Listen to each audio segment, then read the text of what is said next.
an email advising when you can rejoin. The meeting is now recording, and I'll now take the sedernt for this meeting of South Lanarkshire Council being held on the 23rd of August 2023. We have Councillors Allison, Anderson, Barker, Bradley. I'll just check whether we've got Councillor Brogan.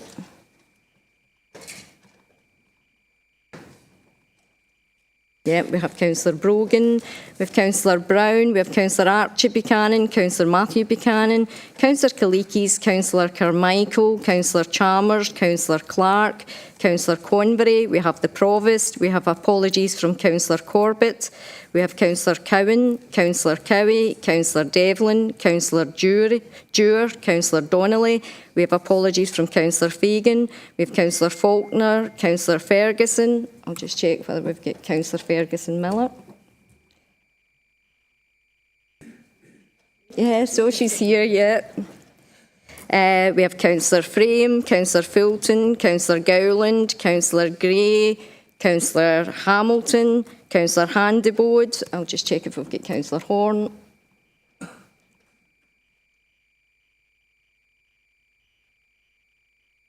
We don't seem to have Councillor Horn. We have Councillor Horsham, Councillor Hose, Councillor Johnson-Dempsey, Councillor Keat, Councillor Kerr, Councillor Lambie, Councillor Lennon, Councillor Lockhart, Councillor Logan, Councillor Loudon, Councillor Hugh MacDonald, Councillor Marsh. We have apologies from Councillor McAdams. We have Councillor McCallan, Councillor McClymont, Councillor McCreary. I'll just check if we have Councillor MacDonald. She was having connection problems.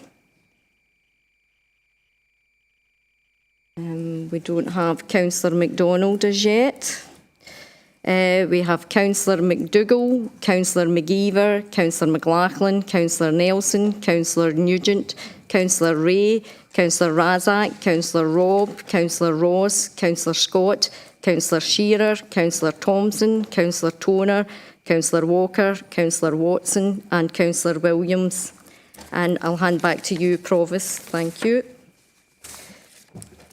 Thank you, Susan. Can I ask if we'll look at item 1 in the agenda, are there any declarations of interest?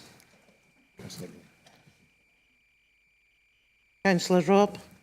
I have a declaration under item 8.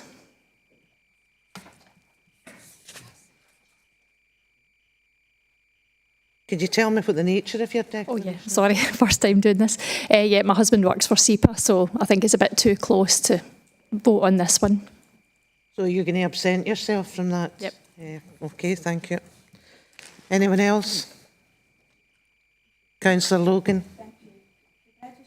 A quick point of clarification. I think item 7 has been withdrawn. And if that's the case, I was going to have a declaration of interest because I was an NHS board. But I'm assuming then, Geraldine or whoever, that that'll be fine now. If it's, are you even going to speak about it? No. Aye. I was going to allow the councillor to say a few words. Aye, it's just to double check that, you know, I think it's okay. I just wanted to double check. Right. I think you'll be okay with that one, Councillor. Thank you very much. Thank you. Okay, moving on then. Item 2, minutes of previous meetings, pages 5 to 16. We're submitting the minute for approval as a correct record. Do we agree that? Thank you. Item 3, minute of Risk and Audit Scrutiny Committee of the 1st March. Is this a true record? Can we agree that? Agreed. Item 4, minute of Risk and Audit Scrutiny Committee, 23rd of May. Can we agree that? Thank you. Item 5, Standards Commission's hearing outcomes. Can I ask Geraldine to speak to this, please? Thank you, Provost. Item 5, the report is about the outcome of a Standards Commission hearing which was held in this building on the, can't find the date now, in June, 27th of June, apologies for that. relating to Councillor Joe Fagan. The allegation before the hearing panel was that Councillor Fagan had breached paragraphs 316 and 317 of the Code. These paragraphs of the Code are set out at the bottom of page 29 of your papers for your information. The hearing panel decision is on page 30 of your papers at paragraph 4. The panel heard submissions from the Commissioner for Ethical Standards, Ian Bruce, and from Councillor Fagan and his representative. The panel concluded that Councillor Fagan had breached paragraphs 316 and 317 of the Code. The panel determined that Councillor Fagan had knowingly and deliberately disclosed the confidential information in breach of paragraph 316, and that he had done so, at least in part, for party political gain in breach of paragraph 317 of the Code. Section 4.5 indicates that the panel weighed up all relevant mitigating factors, and these are set out in paragraph 4.5 and 4.6 of the report. Ultimately, the panel found that as these paragraphs of the Code had been breached, a suspension of 2 months was the appropriate sanction to impose, and this took effect from the 7th of July 2023, which was the date of the written decision. Section 4.7 of the report indicates an expression of disappointment from the panel following press coverage of the hearing, which occurred in that week or the week following. The full decision of the panel is available on the Standards Commission website and will be available for some time. I would ask you to note that the reason this is being brought before Council today is a requirement of Section 18 of the Ethical Standards in Public Life Act, which requires that the Council should receive a copy of a hearing decision to consider the findings. Taking you back to recommendations within the report, Council is asked to note the decision of the Standards Commission and also to note the decision of the panel to suspend Councillor Fagan for a period of 2 months. Thank you, Provost. Thank you. Can we agree to note the report? Councillor Chalmers. Thank you, Provost. Provost, I have here the response to my Freedom of Information request to the Ethical Standards Commissioner. You will recall our shared frustration and disappointment when, as members of the SLLC Cross-Party Working Group, we learned of Councillor Fagan's disclosure of those confidential documents which we were considering in that group. Indeed, as leader of the independent group, you were a co-complainant in this case. In May last year, as independent group leader, you became part of the administration and became Provost. Following the Standards Commission hearing in June, I was really astonished and, to be honest, disappointed to learn that you had tried to withdraw your complaint and offered to provide Councillor Fagan with a written character reference, both of which the Commission declined to accept. Can you maybe tell me why you attempted to withdraw your complaint and explain why you made this astonishing U-turn? I decided to withdraw the complaint because of the length of time and the stress that was putting on the incumbent at that time. I mean, we were in a position where we were 2 years almost from the complaint had been made, and that was the main reason for my decision to withdraw the complaint. The support I offered to Councillor Fagan was on the basis that I had worked with him over that 2-year period and had found that his work and his ethics were admirable, that he was very keen on working for the council and with councillors, and I had developed a new insight into Councillor Fagan. He had never transgressed in the past, and I was more than delighted to note and support the fact that this was a one-off incident. So you just confirming you withdrew your complaint in November last year. I wasn't allowed to withdraw the complaint. We attempted to withdraw the complaint and after you'd become the Provost in the administration currently led by Councillor Fagan. Thanks very much, Provost. Okay, John Ross. Thank you very much, Provost. The report we have in front of us is a very serious one, and therefore the SNP Group wish to raise an amendment based on the report from the Commission hearing, a copy of which I've given to the Clerk for circulation, and I wish that to be circulated just now if possible. Do you have a seconder for your amendment? Yes.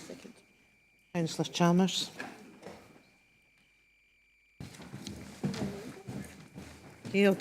I'll give everyone a couple of minutes to read the submission you've placed in. Thank you, and then I can continue with my comments. Yes. Thank you, Provost. Point of order.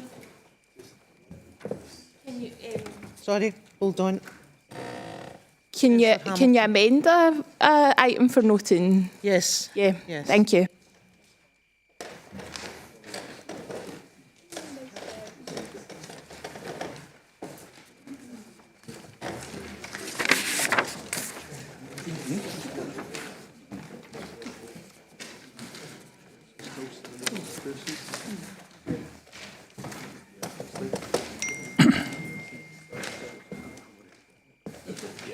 You've got your notifications on. That's going to keep. You've got your notifications on. It's going to keep dinging. Oh, God.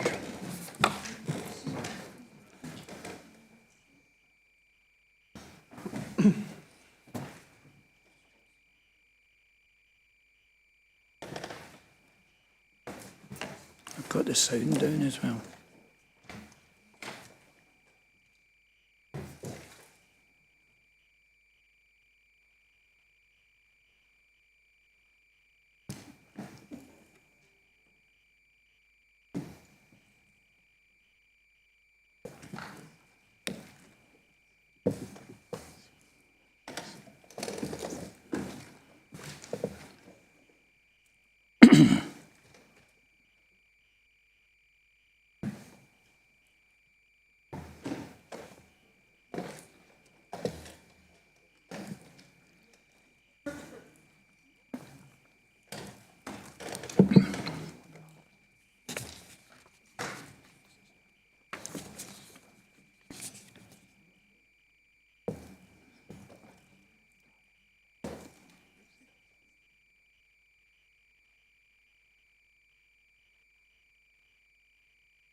Geraldine, can I seek advice? Is this amendment competent?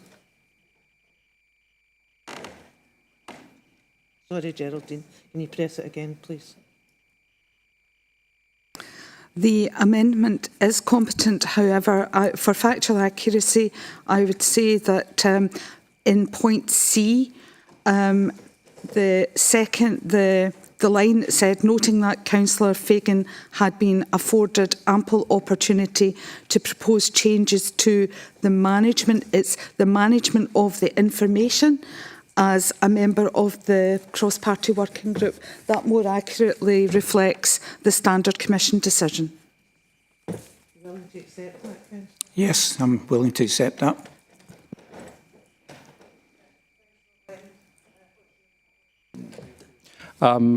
I would just suggest we've got quite a substantial agenda to get through today, so no doubt Councillor Ross would probably like to speak to his amendment, but after that I'd suggest we move straight to a vote because I can't see what.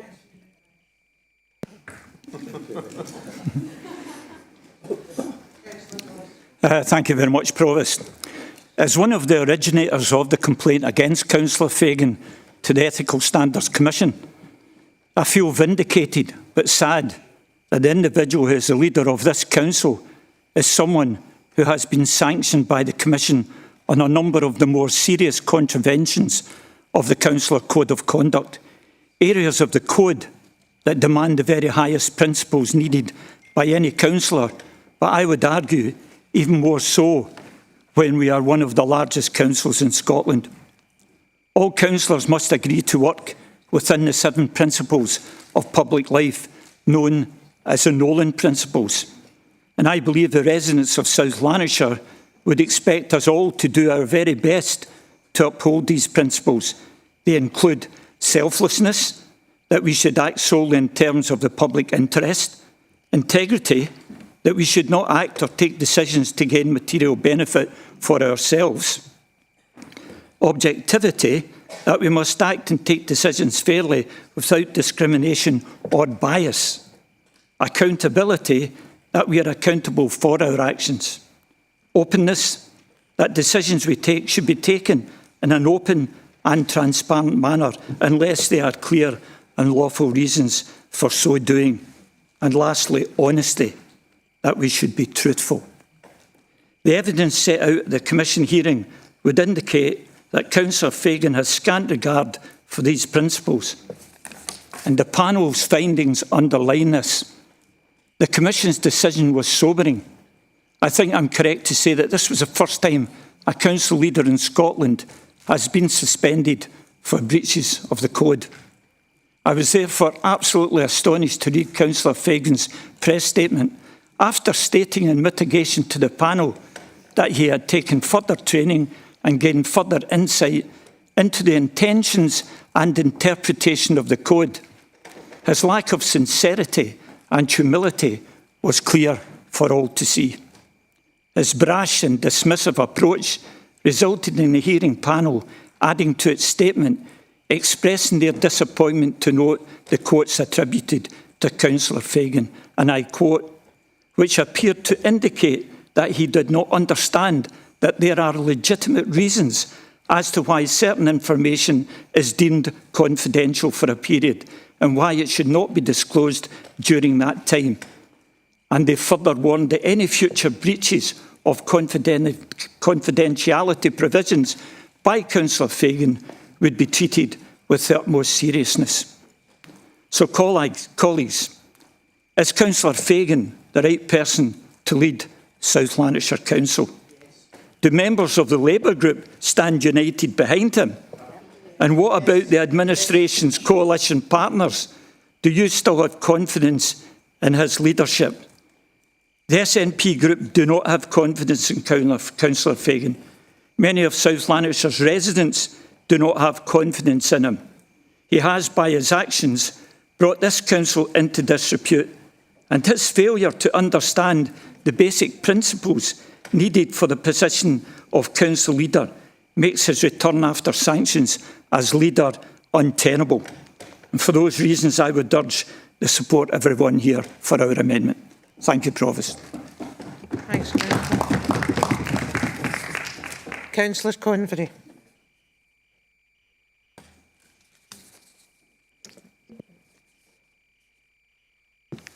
Thanks, Chair. First of all, just for the record, yes, the Labour group totally support Councillor Fagan, and he'll be back in his role in a couple of weeks' time. But let's get down to the serious business. This is a report for an outside body. It's to be noted that's the legal advice for the Chief Legal Officer, which obviously the SNP want to ignore. And I'm going to move that we note the report, Chair, and get on with the business of looking after the people of South Lanarkshire and stop playing party politics and gesture politics in this chamber. Sick to the teeth of it. Let's look after the people that we are here to represent. Thank you, Councillor Convery. I'll allow 3 more speakers and then we will move to a vote. Councillor Nelson. Thank you, Provost. Whilst I don't condone anything that Councillor Fagan has done, I think the relevant procedures and protocols have been dealt with, and I believe that this item here is for noting today. It's not here to be debated in the chamber. I'm sure some of the SNP group have other motions here today, and sometimes I think what is more important, happy to debate this if we bring forward a motion at the appropriate time. I don't think this is the appropriate time that is as an item for noting. But will we bring into disrepute the council? When Councillor John Ross was leader of this council, he held up a banner slating the Tories. I won't use the words that he used, but he brought this council into disrepute at the same time. Don't cast the first stone. Can I encourage people to make sure your mic's quite close to you? I don't know whether my ears are going, but I'm finding it a wee bit difficult to hear some of the speakers this morning. So make sure your mic's close to your mouth, please. That would be helpful. Councillor Watson.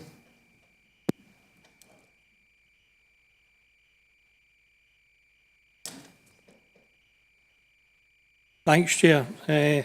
I think it should be noted that action has been taken by the Standards Commission and sorry?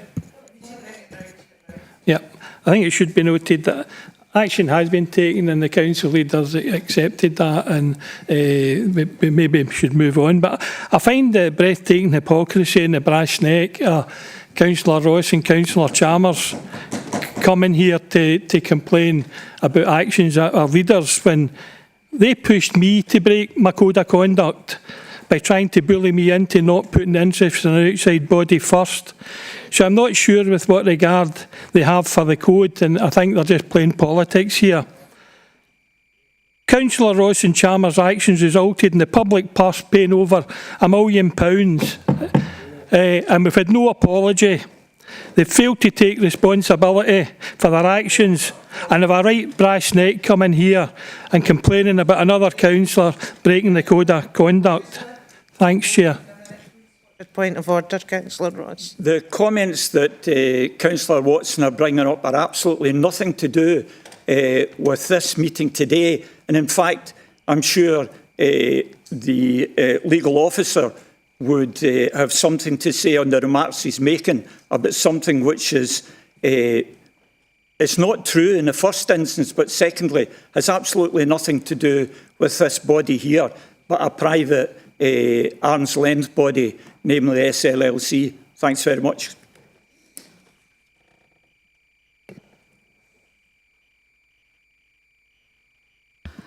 The Councillor Watson's comments do relate to a matter that is not contained within this report. It's completely separate to the report, and they do concern the actions of an outside body. So therefore, it's not for this council to consider these matters in connection with this report. Thank you. If you can confine your comments, please, Councillor Watson, to anything regarding this report. I'm sure there'll be an opportunity at a later stage to discuss the other comments that you have. I need to press your button. Chair, I'm sorry that there continues to be a cover-up on this, and if that's the way this council wants to act, so be it.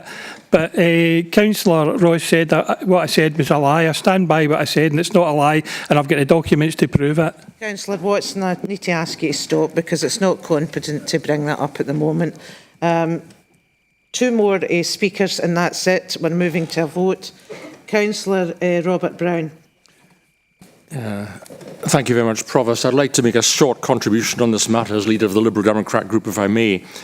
I think it should be recognised that a hugely important dilemma lay behind the work of the then cross-party working group on the Leisure Trust. On the one hand, there must be space for confidential discussion by members and officers, and on the other hand, we're carrying out our duties on behalf of the public, you might say in trust for the public, and they're ultimately entitled to know about proposals affecting the services delivered by the Council or on our behalf. And often that's a matter of timing, but timing can lurch into concealment. And I think Councillor Watson's comments to that degree, I think, are relevant, but you can see what happens sometimes when there's too much secrecy. Now, the Council is a democratic forum. Its very essence is to accommodate debate and differences of view, including party political differences. I'm not particularly impressed with the castigations that the release was for party political purposes. Many of our actions as councillors take a party slant or are designed to further our policy objectives. That's the context in which we operate, as anyone who listens to the tedious SNP contributions in this chamber, particularly on this matter, would be all too painfully aware.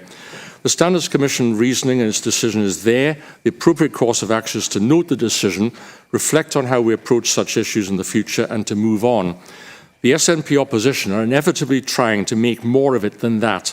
We all know that the party political considerations so condemned by the Standards Commission underlie their actions, not least as they try to weaponise it in the context of the forthcoming by-election. Frankly, I don't think they do themselves any credit. I don't think they carry any grace and finesse with the approach they've taken towards it. This is a rap on the knuckles matter, and it's not something that justifies these extravagant demands for resignation. Perhaps the SNP should ponder the old saying that he who lives in a glass house should not throw stones. I have full confidence in the Leader of the Administration.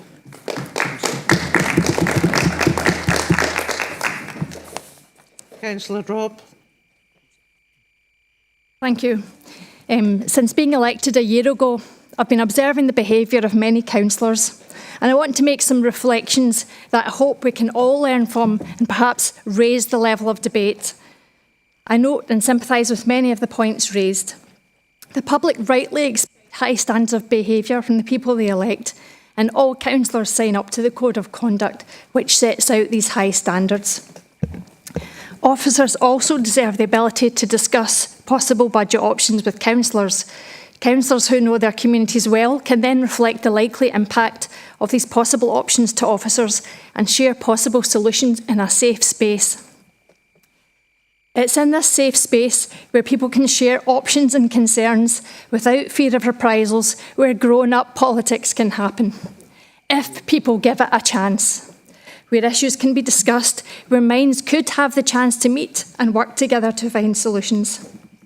Imagine, now that Labour's in charge, if another party was to leak some of the information we've heard in this year's budget working group just before an election, then the shoe would be on the other foot. I do understand election fever, but we've all signed the code. And for our politics to mature and therefore get better results, we need to stick to the standards we've all signed up to. Councillor Fagan did not uphold this in this case, and the Standards Commission has rightly sanctioned him. I hope this action is a reminder to all councillors to renew their commitment to high standards in public life. We must all do our bit to restore trust and maturity in politics and keep our focus on the issues and solutions for residents.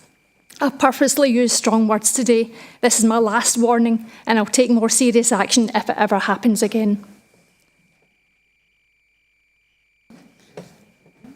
Okay, Councillor Ross, would you like to make your closing remarks, please? Yes, I would like to reply to the accusations by Councillor Nelson. I thought this would probably be raised today, anything to try and take away the heat from Councillor Fagan, but it has absolutely no bearing on this vote of no confidence. I was referred to the Ethical Standards Commission, who found there was no case to answer at that time, that I was entitled to my own personal opinions, so long as I hadn't used council equipment or put forward my views as promoted by South Lanarkshire Council, which I didn't. I did, however, publicly apologise at the time and do so again for any upset my retweet may have caused, something which Councillor Fagan hasn't done to this point in time. This does not and should not distract us from the very serious and proven sanctions taken by the Commission and their comments regarding the actions of Councillor Fagan. And I can remind the Council, this is the only actions that's ever been taken against a Council leader. So this is a very serious matter and something that we're not just playing politics with. Thank you very much, Provost. Okay, thank you. I'm now going to move to a vote, and the motion is that we note the report, and the other amendment is the other part of the vote. So I'm going to ask Susan to initiate that and take the response from councillors. Thank you. Councillor Convery, can I just confirm your seconder to note the report, please? Councillor Devlin. Thank you, Councillor Devlin. You agree with that? Yes, I agree to that. Okay. Okay, when I read out your name, can you please indicate whether you wish to vote for the motion, which is to note the report, or the amendment which has been circulated to you by Councillor Ross and Councillor Chalmers? Councillor Allison? Motion. Councillor Anderson? Amendment. Councillor Barker? Oh, he's removed. The motion. Thanks, Councillor Barker. Councillor Bradley.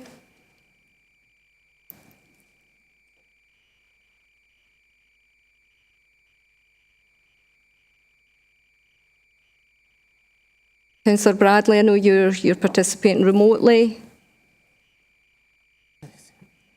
Okay. Councillor Bradley. Amendment. Thank you. Councillor Brogan.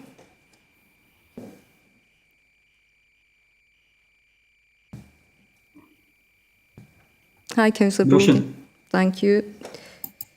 Councillor Brown. Councillor Archie Buchanan.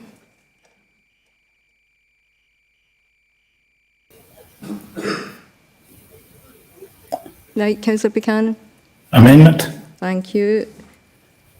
Councillor Matthew Buchanan. Motion, thank you. Councillor Kalikis. Amendment. Thank you. Councillor Carmichael. Thank you. Councillor Chalmers. Amendment. Thank you. Councillor Clark. Thank you. Councillor Convery. Motion. Provost. Motion. Councillor Cowan. Councillor Cowie.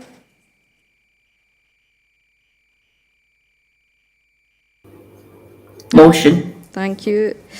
Councillor Devlin. Councillor Dewar.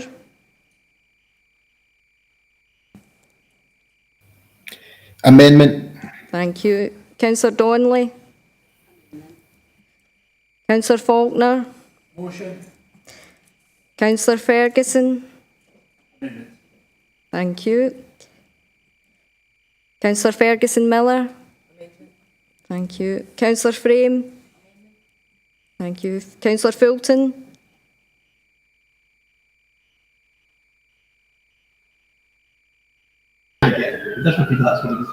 Did you hear me there? No. Amendment. Thank you. Councillor Gowland.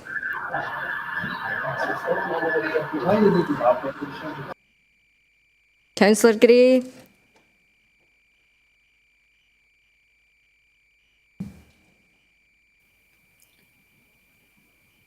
Councillor Gray. Amendment. Thank you. Councillor Hamilton. Councillor Handybode. Councillor Horn. Amendment. Thanks. Councillor Horsham. Councillor Hose. Councillor Johnson Dempsey. Councillor Keat. Councillor Kerr. Councillor Lambie. Councillor Lennon. Councillor Lockhart. Councillor Logan. Councillor Loudon. Councillor Hugh MacDonald.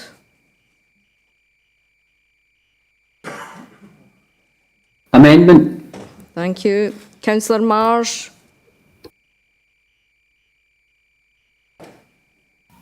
Amendment. Thank you. Councillor McAllen.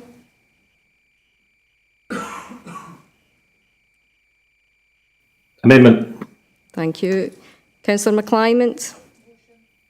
Councillor McCreary. Councillor Leslie MacDonald.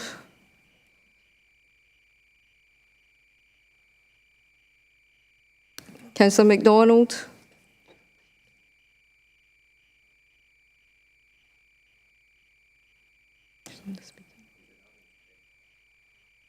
She's appearing on the speaker list, but obviously we can't see her image. I'll come back to Councillor MacDonald. Councillor McDougall.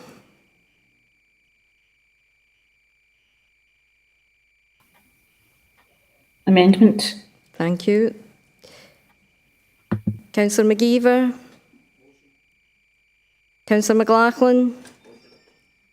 Councillor Nelson. Councillor Nugent. Amendments. Thank you. Councillor Ray. Councillor Razak. Motion. Thank you. Councillor Robb. Councillor Ross? Amendment. Councillor Scott?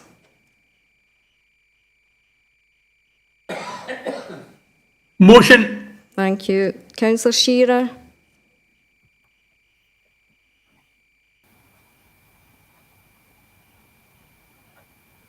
Aye, Councillor Shearer. Amendment. Thank you. Councillor Thompson? Motion. Councillor Toner? Councillor Walker? Councillor Watson? Councillor Williams?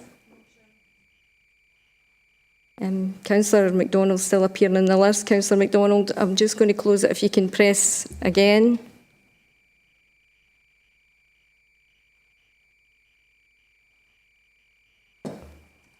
Councillor MacDonald?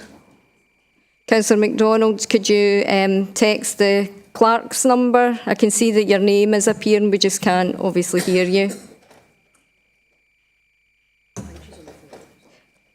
She's on the phone.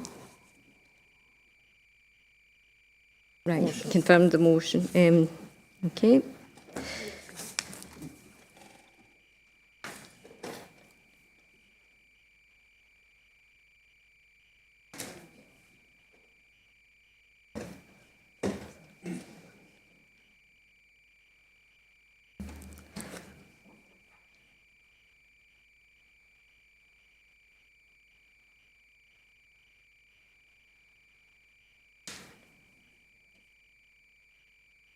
Provost, there was 34 voted for the motion and 26 for the amendment, and we had 1 abstention. The motion is therefore declared carried. Thank you.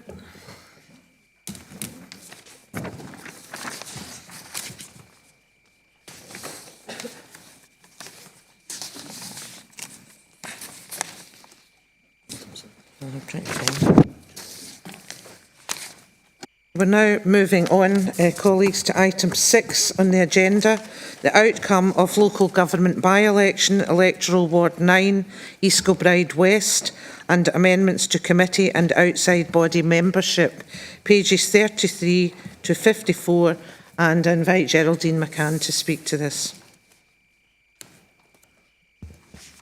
Thank you, Provost. This report relates to the outcome of the by-election which was held in Ward 9, East Kilbride West. Members are asked to note the result of the by-election, and in particular, in section 4.1 on page 33 of your report, you will find the numbers of the electorate, the percentage of the poll, and the total valid votes cast in the election, the quota and the ballot papers rejected. 4.2 of the report sets out the number of first preference votes polled for each candidate. And in section 4.3, the outcome is that Councillor Kirsty Williams has been elected to represent electoral ward 9 East Kilbride West on the council.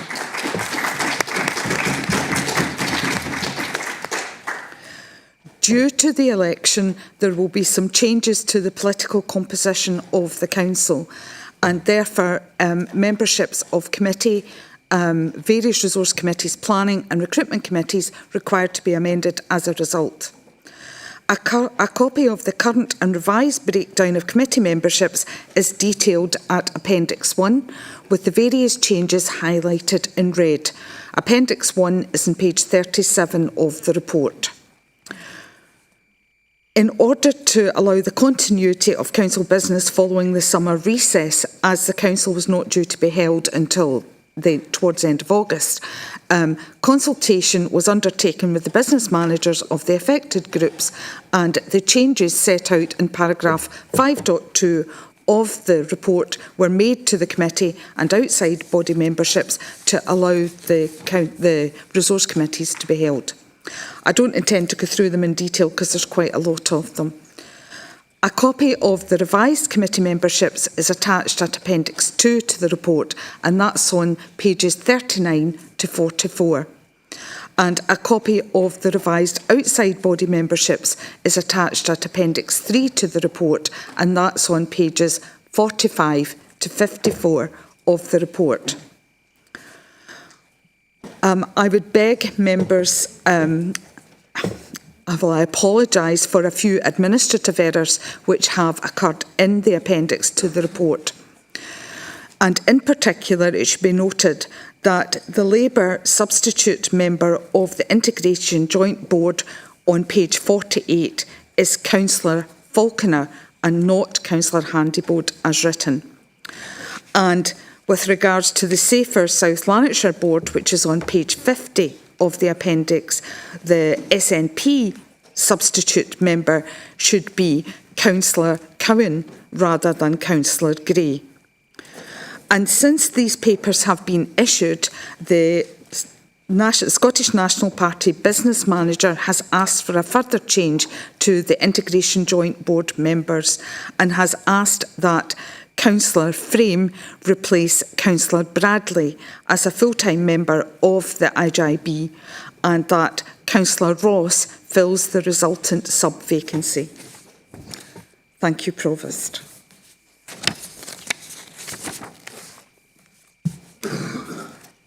Thank you, Geraldine. Can we agree to note the contents of the report? Thank you. Now move on to item 7 on the agenda.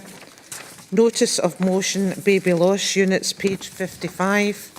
And I'm going to invite Lindsay Hamilton to speak to this. Thanks, Provost. I'm happy to be in the position to withdraw this motion after NHS Lanarkshire announced last week that the baby loss unit in Wishaw will now be officially open tomorrow.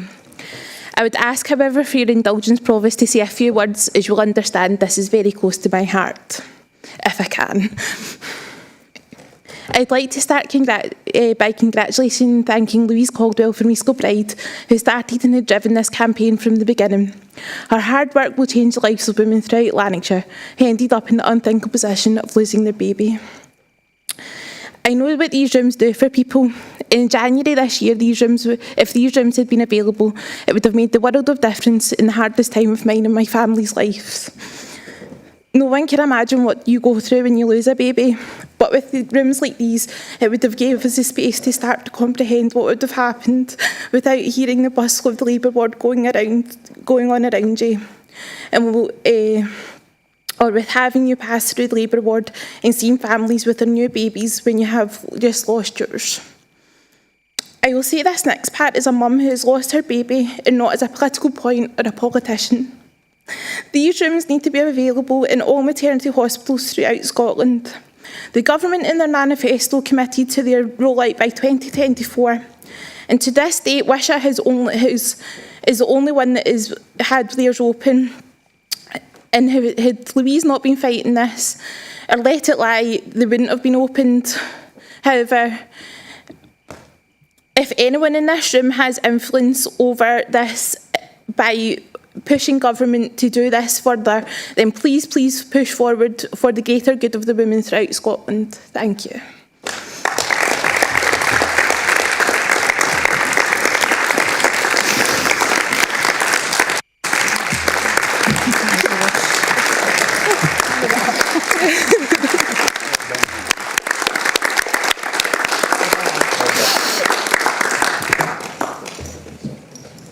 Thank you, colleagues, for giving your support to Lindsay and in a very difficult time in her life, and her bravery in being able to come here this morning, both to bring forward the motion which she's had to withdraw because things are overtaking it, but also in her bravery in being able to share with us her thoughts on this whole matter. Thank you for your support and thank you for showing that to Lindsay this morning. And we move on now to item 8 in the agenda, notice of motion, release of untreated sewage into local environment, page 55 in your papers. And I'm going to invite Councillor McGeever. Sorry? I thought, do you wish to speak? No, she's to leave. She declared an interest. Who's leaving? Councillor Robb. Councillor Robb declared an interest. Councillor Robb, I understand you're going to leave at this juncture because you've declared an interest, and he will let you know when it's clear to come back in. Thank you. Okay, Councillor McGeever. Thanks, Provost. I don't want to dwell on what's just been said before, because I don't think my colleague would thank me for it, but I think we all are very moved by her words and very grateful that she brought them forward, and I just want to extend my congratulations for that. With regards to this motion, colleagues will be glad to hear that I don't intend to talk their ears off here. I think the issue is obviously very significant. I've tried to write the motion in a constructive tone rather than any sort of critical manner. Limited data exists with which to quantify the consequences of the release of untreated sewage into our environment, and that's largely because with only 4% of overflow sites monitored, almost no one knows when and where there is a contaminant. However, the President of the Association of Directors of Public Health did state last year that he was in no doubt. Exposure to contaminated water harms the economy, it harms ecosystems and it harms health. There are certainly health impacts being seen by GPs. More than half of people who take part in water sports outdoors report having become ill afterwards, and there's some evidence that up to 2/3 of those who have seen a GP have indicated that they were told exposure to contaminated water was a likely cause. The most common symptoms or ill effects are gastroenteritis, ear, nose and throat infections and skin rashes, all of which can be massively unpleasant. But unfortunately, there's also much greater risk of serious and lasting harm. And as we approach the second quarter of the 21st century, we still have 19th century infrastructure. So it would be unreasonable for me to demand or expect that this problem will be resolved overnight. It is, however, entirely reasonable to demand that we do monitor the release of raw sewage into public areas, that it's recorded so that the public can be warned to avoid certain areas, and so that they can demand that we, their local councillors, that their MSPs and their MPs all actually take up action with regards to it. A private company would never be allowed to pollute across the country without monitoring 96% of the sites responsible. It means that we don't know what's going on. No one does. The situation has to change, and I hope that colleagues across this chamber will add their voice and this council's voice to those that are making the call for change. Thank you. Thank you. Do you have a seconder for your motion? Councillor Brown?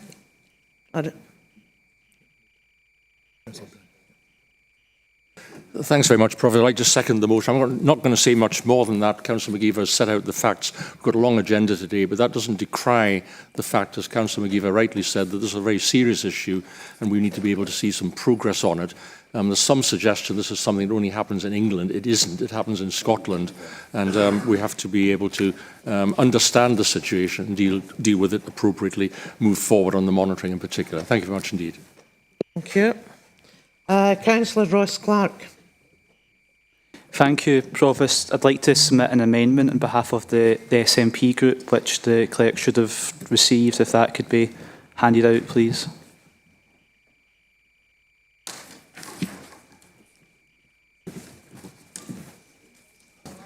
I'll allow 2 minutes to read the amendment.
Okay, Councillor Lambie, would you like to...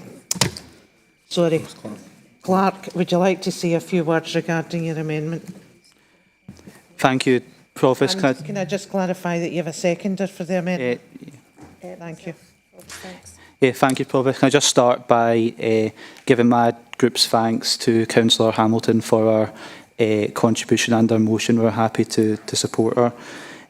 I'm proposing this amendment on behalf of the SNP group. We agree with the principle of the motion in that it seeks to further improve our sewage network and further protect our environment. However, we believe the motion could be made better. It misses out important context and doesn't recognise a lot of action already being taken. It paints a potentially inadvertently misleading picture that some may use to attack the Scottish Government rather than what the motion is intending to do. First of all, it's worth noting that categorising all spills from combined sewage overflows as sewage spills is not accurate. Not all spills will necessarily result in incidents of pollution. We know that combined sewage overflows serve a purpose in our sewage network and are used to prevent our sewage system from being overwhelmed and thus backing up into our homes. The vast majority of what is usually spilled is actually just rainwater, with toilet sewage normally making up less than 1%. I see in the motion a comparison is made to figures in England, so with that it's important to recognise the full picture, which this motion doesn't seem to include. As said in the amendment, as you'll see, SEPA classifies 66% of Scotland's rivers in overall good ecological condition, and this compares to 16% in England. Furthermore, SEPA classify 87% of Scotland's water environment as having good water quality, and there's measures in place to achieve 92% by 2027. However, we shouldn't be complacent, and we should always be seeking to improve our sewage network in various areas and further protect our environment. That's why there's actions identified in the Scottish Water Improving Urban Waters route map to improve our water quality, increase monitoring and reporting to cover all combined sewer overflows that discharge into the highest priority waters, significantly reduce sewer-related debris in the environment and reduce spills from the sewer network. It's also worth noting that these actions rightly include 1,000 new spill monitors by the end of 2024, and the route map is also backed with around 470 million on top of the 880 million already invested by Scottish Water from 2010 to 2021. The motion also doesn't seem to mention sewage-related debris, with a significant problem, as we should know, being wet wipes containing plastic clogging up our system. And that's why we should support a ban on wet wipes containing plastic. The amendment also, as you'll see, mentions our education estate, which Councillor Cowan will touch upon and well seconding. We do agree with Councillor McGeever and Councillor Brown that the local environment in the rivers and beaches do deserve the highest possible protection. And I do note the constructive speeches from them both. And as I alluded to, we shouldn't be complacent and we should continually be seeking to improve. And that's why we should still write to the relevant authorities to encourage further progress to protect our environment. Please support the amendment. Thank you. Okay, I'm going to pause here to give our BSL users a 5-minute break and to give the proposer and seconder of the motion an opportunity to consider whether there's any part of this amendment that can be incorporated into the motion to simplify matters. I realise there's several people wishing to speak, but we'll have this 5-minute break for our BSL users anyway.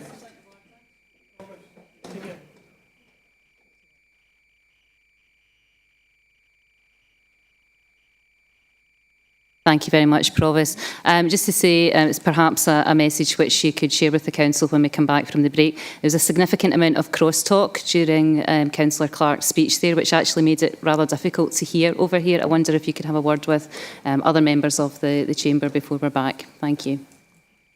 Well, thank you for your observation, but from this aspect up here, I didn't see any cross-talk. What I do continue to see is people using mobile phones, and can I again encourage you to make sure that phones are turned off and that they're not used during the council meeting, and neither should emails be being sent. So if we can keep that under control, that would be helpful. So we'll move to our 5-minute break just now. Thank you. Sorry? Point of order, Councillor Watson. Sorry, maybe I'm using a point of order, but just we're going into a break here. We've got two motions, and from what I can see, there's good stuff in both of them. And I would hope during the break, maybe the mover and of both motions could get together and try and get some sort of composite, because to vote for one or vote for the other, I think there's good stuff in both, and I would hope use that time wisely during the break that we can all coalesce round one sort of common motion. Thanks. Thanks. I did encourage that when I announced the break. I'm happy to give it 7 minutes to allow any coercion or coalition to take place on the motion and the amendment, and we'll be back here at just 2 minutes past 5 past, if that's helpful.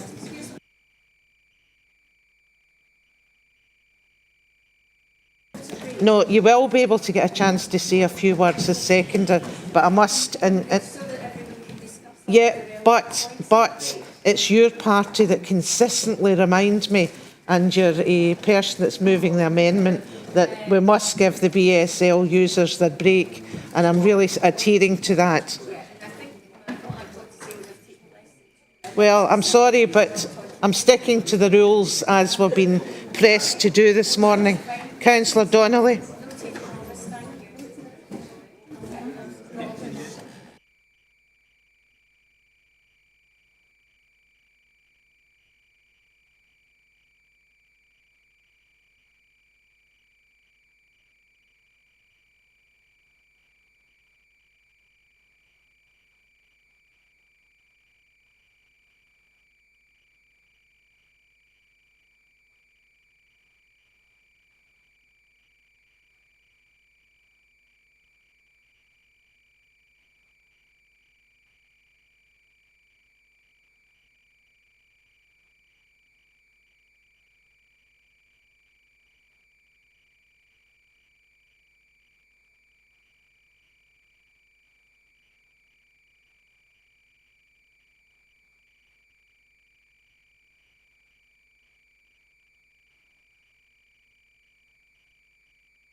I'm going to extend the break by a couple of minutes because it looks as if we might get an agreement on some sort of amalgamation of the motion and the amendment. So, and they're hoping to get that typed up to recirculate. So if we can give it another 2 or 3 minutes, thank you.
Okay, colleagues, the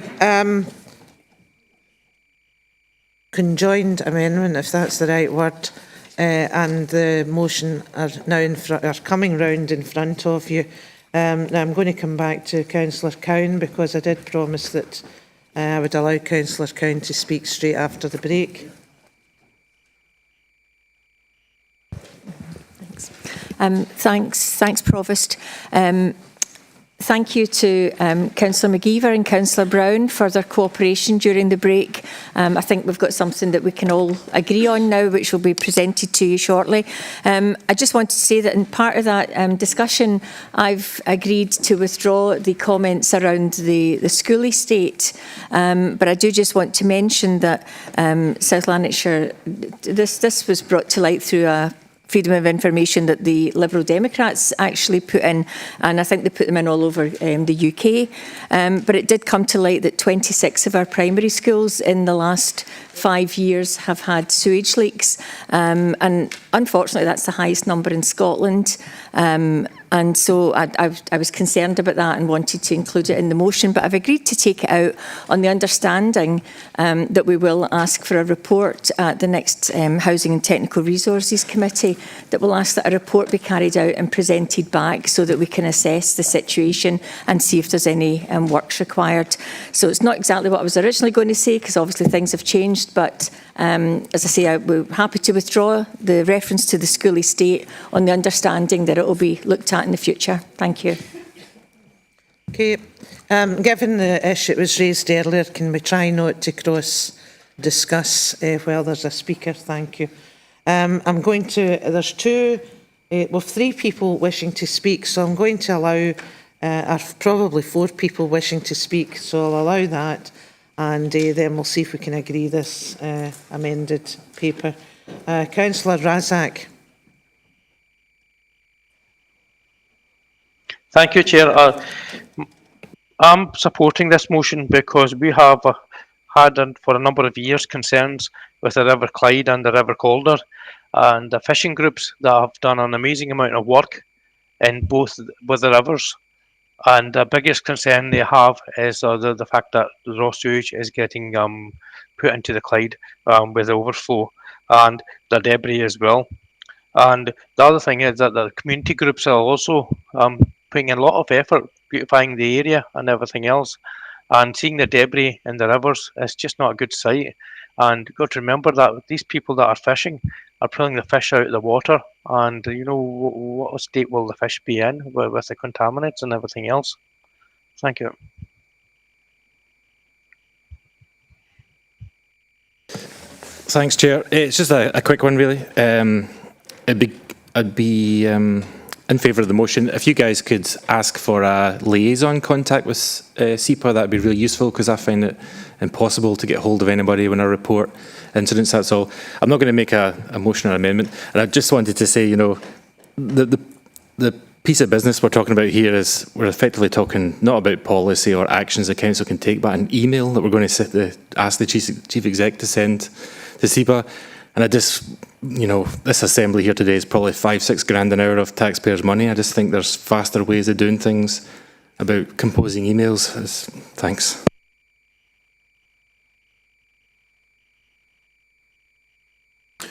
Yeah, it was just a bit of context. Figures in here, as far as I'm aware, are all fairly accurate, but one of the things they're talking about is the percentage of water, of the water environment that is good. Just remember, when you look at that, the majority of Scotland's water is above the sewage stations, and therefore it will be clear. You're not judging like for like, and therefore the importance is just as important in Scotland to get these leaks, not leaks, these overflows, etc., sorted, because it is just doing as much damage here as it is anywhere else. Thank you.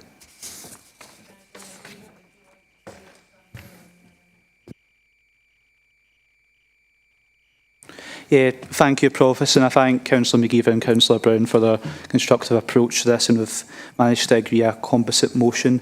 In the spirit of cooperation, I know it says something different on the email that's sent round, but I'm happy to be the official seconder if Councillor Brown is okay with that, in the spirit of cross-party cooperation. Because the composite motion does include significant parts of each of them. Thank you for your offer. However, Councillor Brown's already seconded it, and I'm confirming that you're still in agreement, Councillor Brown. Yes, that's right, Provost. I mean, I think what we've got here is really one of these things which then minutes the Council after debate agreed that, and this is what they agreed, hopefully, at the end of the day. So I think that's the proper way to do it. Colleagues, can we now agree the report? Thank you. Now, can I just mention... Oh, sorry. We'll get Councillor Robb back into the room.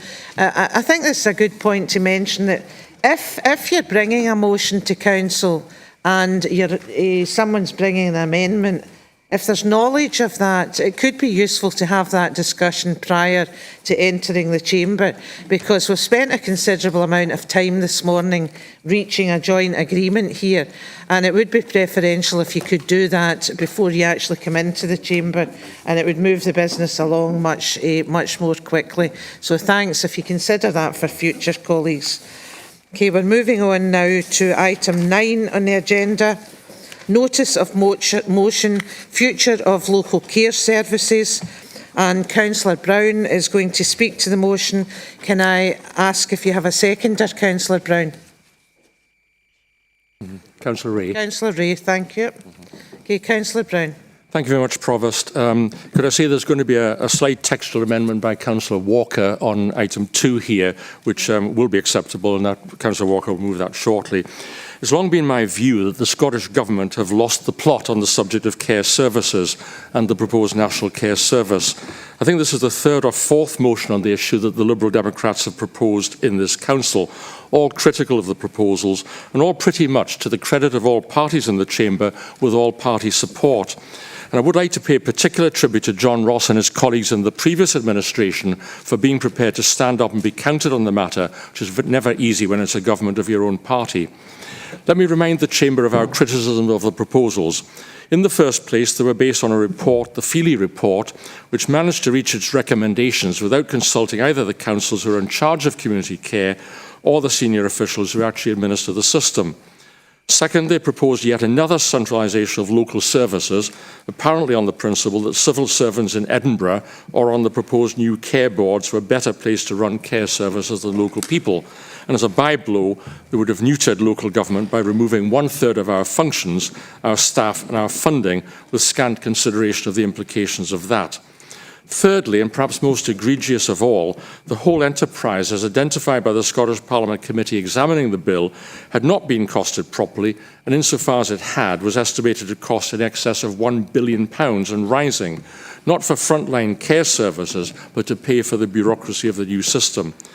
Now, the Feely report wasn't all bad. It recognised the need for transformed investment in care. It knew that the pay, conditions and qualifications of care staff had to be improved. It knew that care standards were patchy and required raising. It knew, too, that there was a challenge in staff recruitment, which has since got worse. And I think we'll probably all agree that these are the key issues. Since we last debated these matters, there's been a wind of change. In our own council, we've agreed to a regrading of care workers, which was both right and long overdue, but which puts considerable extra pressure on council finances. Let me say in passing that that outcome is thanks in large measure to the leader of the council, whom some of you were castigating earlier. He was the first to recognise what was needed, both morally and in respect of helping us to attract staff, and he bent his shoulder to achieving it. The national picture has changed too. The new First Minister, recanting on his actions when he was Health Minister, has conducted a partial and extremely welcome climb down on the Scottish Government's proposals. I'm not sure yet if the Verity House agreement will prove to be a genuine change of climate in the government relationships with local government, or yet another vacuous concordat which covers a tactical retreat. It's nevertheless welcome as far as it goes. We are promised the details of the proposed new joint accountability arrangements on social care over the next few months, and we do have, of course, the shared paper presented to COSLA by the Minister on the 12th of July. But surely the principles should be clear that care at home, and for that matter most social work services, should be commissioned and delivered locally. by staff employed by and accountable to either the Council or independent providers, that the role of the Scottish Government is to put in place independent standards and appropriate monitoring and to ensure adequate funding is available, a matter on which they failed rather dismally in the past, and to support workforce planning to enable the provision of sufficient qualified staff. The rethink of the bill should be an opportunity to start again with these principles in mind, but it's also an opportunity to release in excess of £1 billion of planned expenditure on bureaucrats to the front line to provide better funding, the lack of which lies at the heart of the challenges to the care system. Now, the final point is I'm not an expert on the various national bodies which are current and proposed, but surely we don't need 5 or 6 bodies with Scottish ministers involved as well to sit on top of the care system. We need one body to set standards and regulate care, and we need another body to be the professional body for social workers. But we're going to have apparently the Care Inspectorate, the Care Information Scotland, the Scottish Social Services Council, the proposed National Social Work Agency, and the proposed National Care Service. Surely to goodness we don't need all these bodies. There may be more that I haven't found. I applaud the Scottish Government for this partial backtrack. As they consider the way forward, they should do the thing properly. Make the core theme one of proper funding, high quality and high standards in the care service. Call it the National Care Service if you want, but confine yourself to setting and enforcing standards and supporting workforce planning to deliver a well-trained, motivated, suitably qualified workforce in appropriate numbers to ensure high-quality care services to all who need it. Let the Council do the frontline bit. Forget the confusing joint accountability stuff, and while you're at it, why not prudently expanding national oversight bodies down to the basics? Provost, Liberal Democrats have opposed the so-called National Care Service from the start. Our criticism, supported by many others, not least by COSLA and by political groups across the chamber, have been more than borne out by events. We are on the move. Let's finish the job. Let's do something which is worthy of the care service and of our customers and clients who actually have to be the recipients of the service in the first place. I move the motion.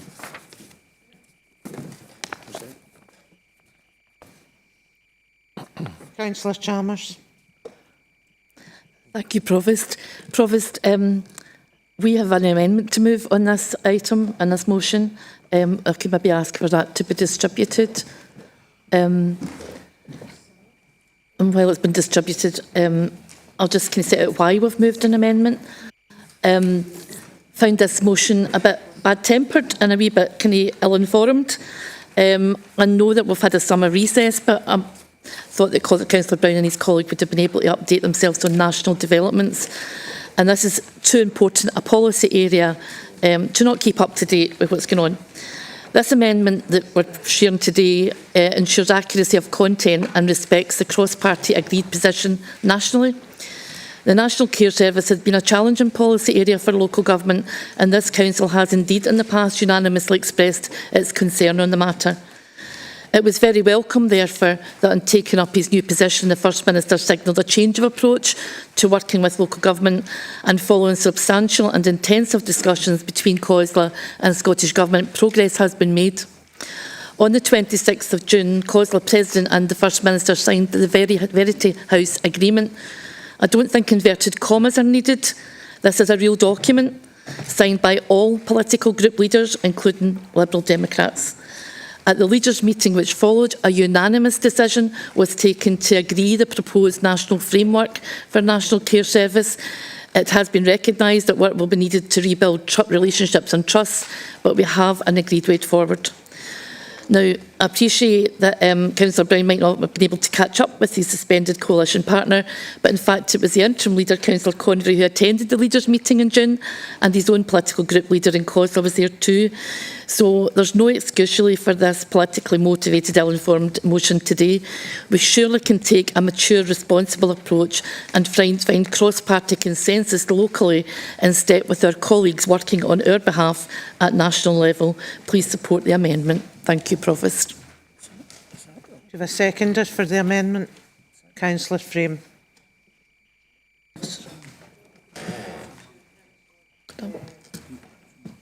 Councillor Norman Ray.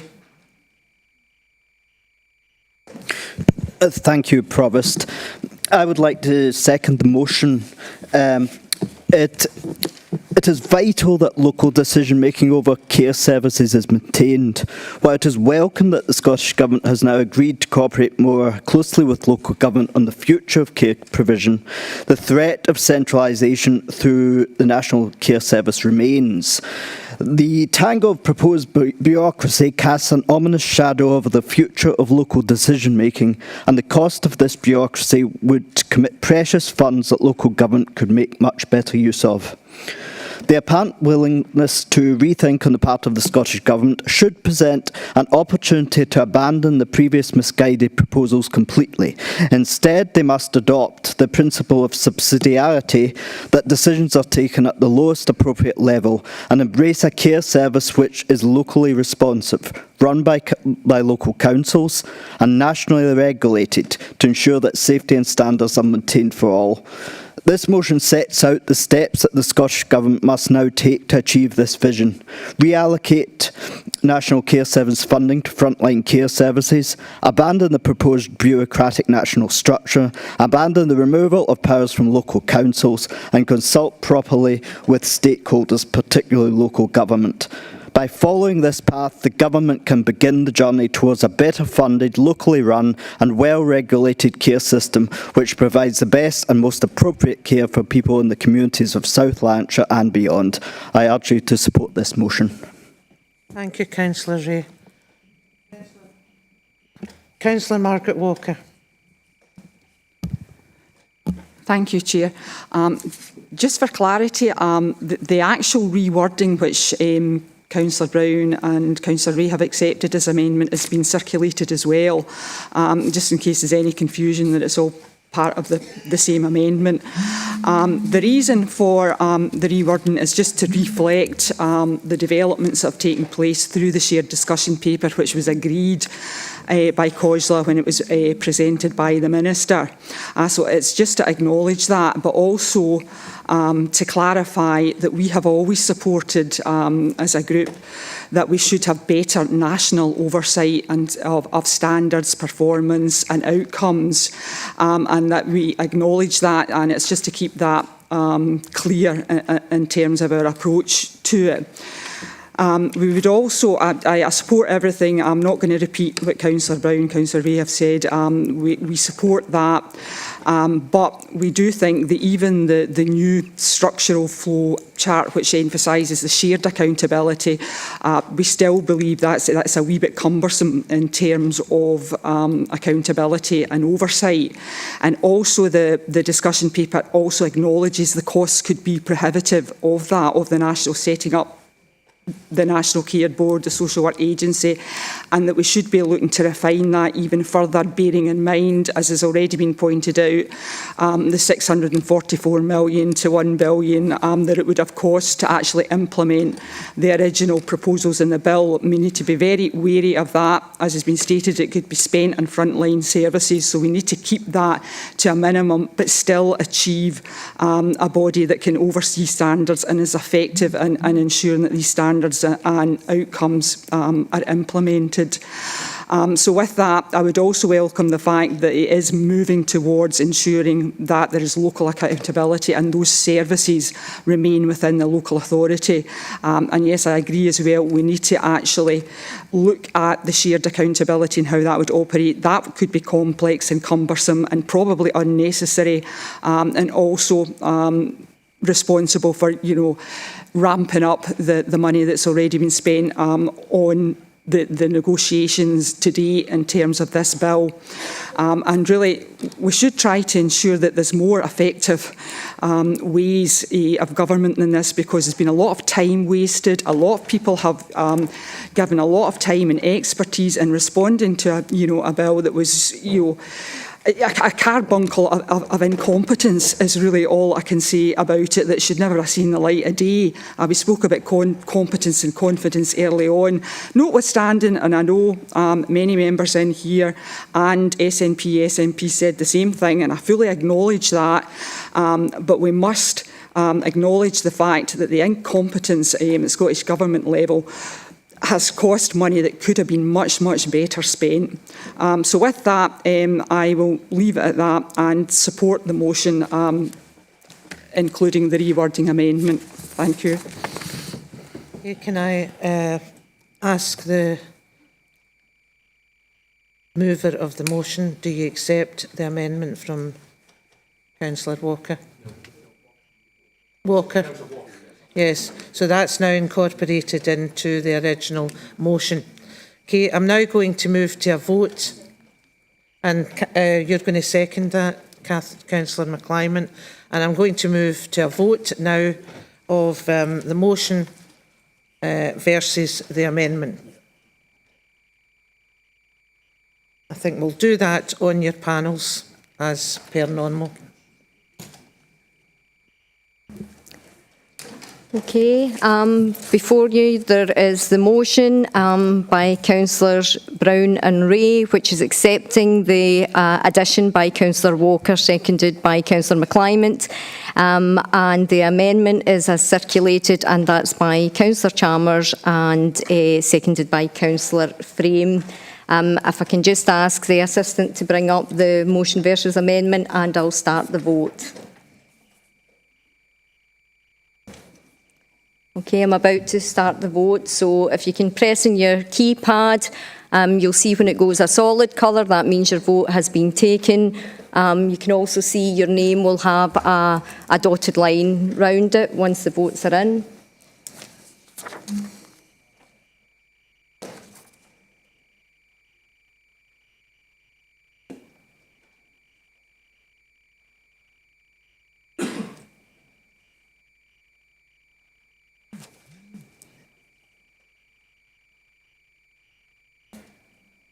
I know Councillor MacDonald has had connection problems, so I think she can hear us, but we can't hear her, so I'll need to see if her vote's been able to be cast.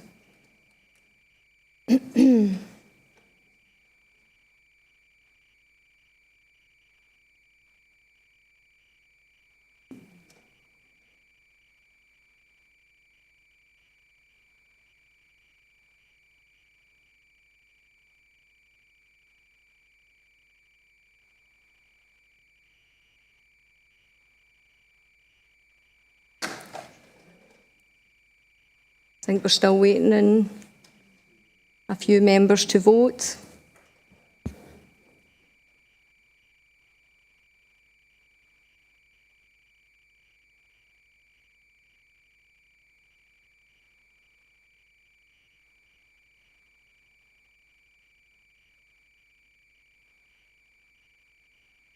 Can you check, please, that you've voted?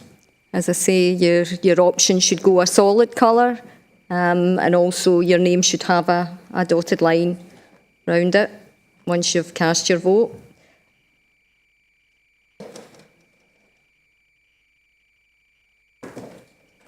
Unless people have left the meeting, I'm still expecting another 3.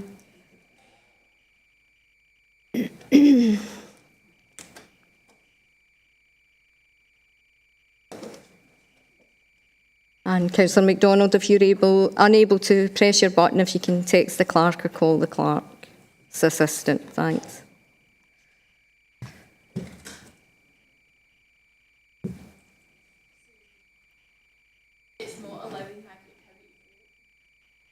Okay, can she perhaps text the clerk's assistant with what her vote is then?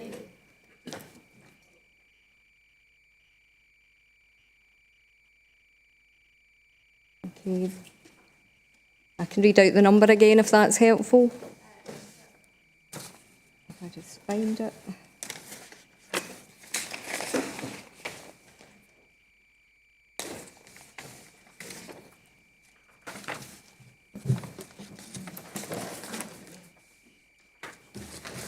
Okay, if anyone's having difficulty that's remote, if you can text the number 07557 323 097.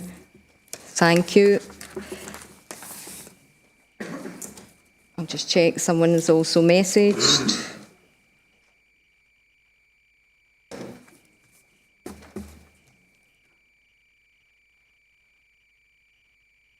Okay.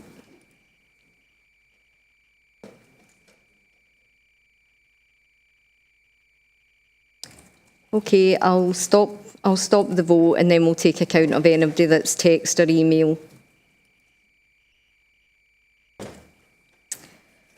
So the vote as it stands is the motion. There was 31 voted for the motion and 27 for the amendment. And I'll just give a minute or two to see if the clerk's assistant has received anything.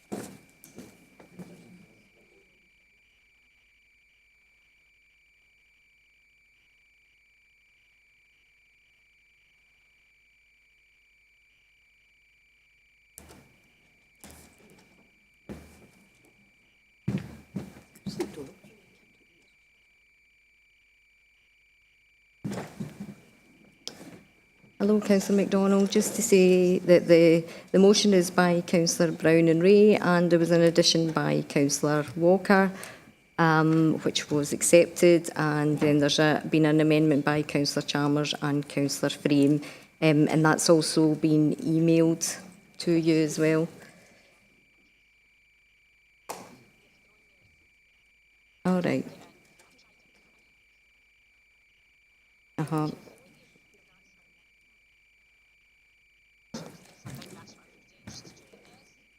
Okay, so I'll confirm you're going with the motion.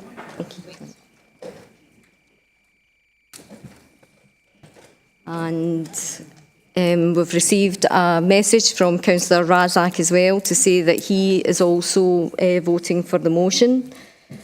So on that basis, adding 2 for the motion, there was 33 for the motion and 27 for the amendment, and with no abstentions. The motion is therefore declared carried. Thank you. Okay, we're now moving on to item 10 on the agenda, notice of motion, time for inclusive education, page 61 in your papers, colleagues. I'm going to invite Councillor Kalikis to speak to her notice of motion.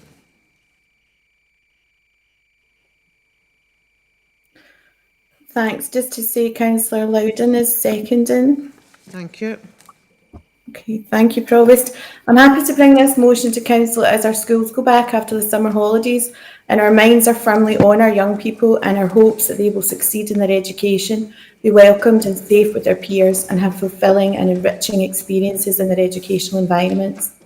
I would like to thank our Director of Education and the Council's legal team for their help in getting this motion to full Council today. Grateful that they worked with us to find a version of the motion that Education can work with and that is not mandating our teaching staff but is setting an aspiration in line with national expectation that can certainly be achieved with encouragement and support.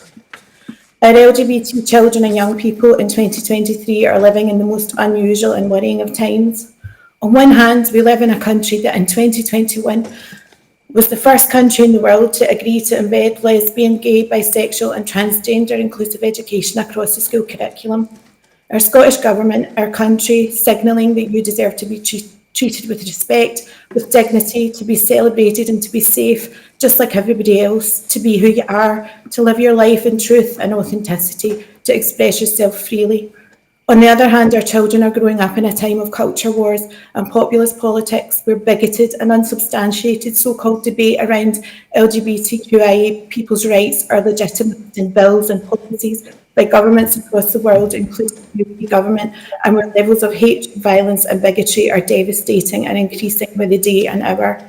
Much of this rhetoric revolves around the lie that we need to protect children from LGBT ideology. Well, sexuality and gender identity are not ideologies, but LGBT children are children who deserve to be protected from hate.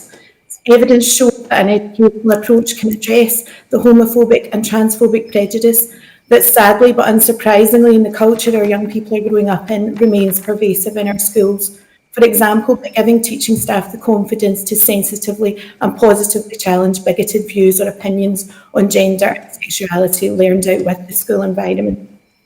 Our motion today sets an ambition for South Lanarkshire in relation to inclusive education.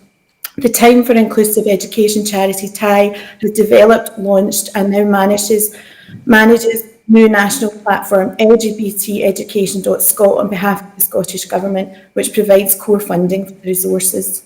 They provide resources for teachers and schools that support effective implementation of inclusive education in individual school settings. This is supported by a two-stage CPD course for teachers at both primary and secondary, which was co-created by teachers and is supported by the EIS, NASUWT and the STUC. LGBT learning is included in everyday teaching in a way that is meaningful and natural, with the aims of preventing stigma and stereotypes from arising in the first place, and where LGBT children and young people learn in an environment where they feel safe and respected. Inclusive education benefits all of our children, and it is right that there's a national expectation that schools will work towards completing this journey, and that we in South Lanarkshire will strive to achieve this. This should not be seen as an additional responsibility, but as a core feature of our young people's learning in South Lanarkshire. Our motion does not mandate teaching staff, but asks for regular progress reports to the Education Committee. This will allow us to keep track of the thing and see where support for teaching staff is.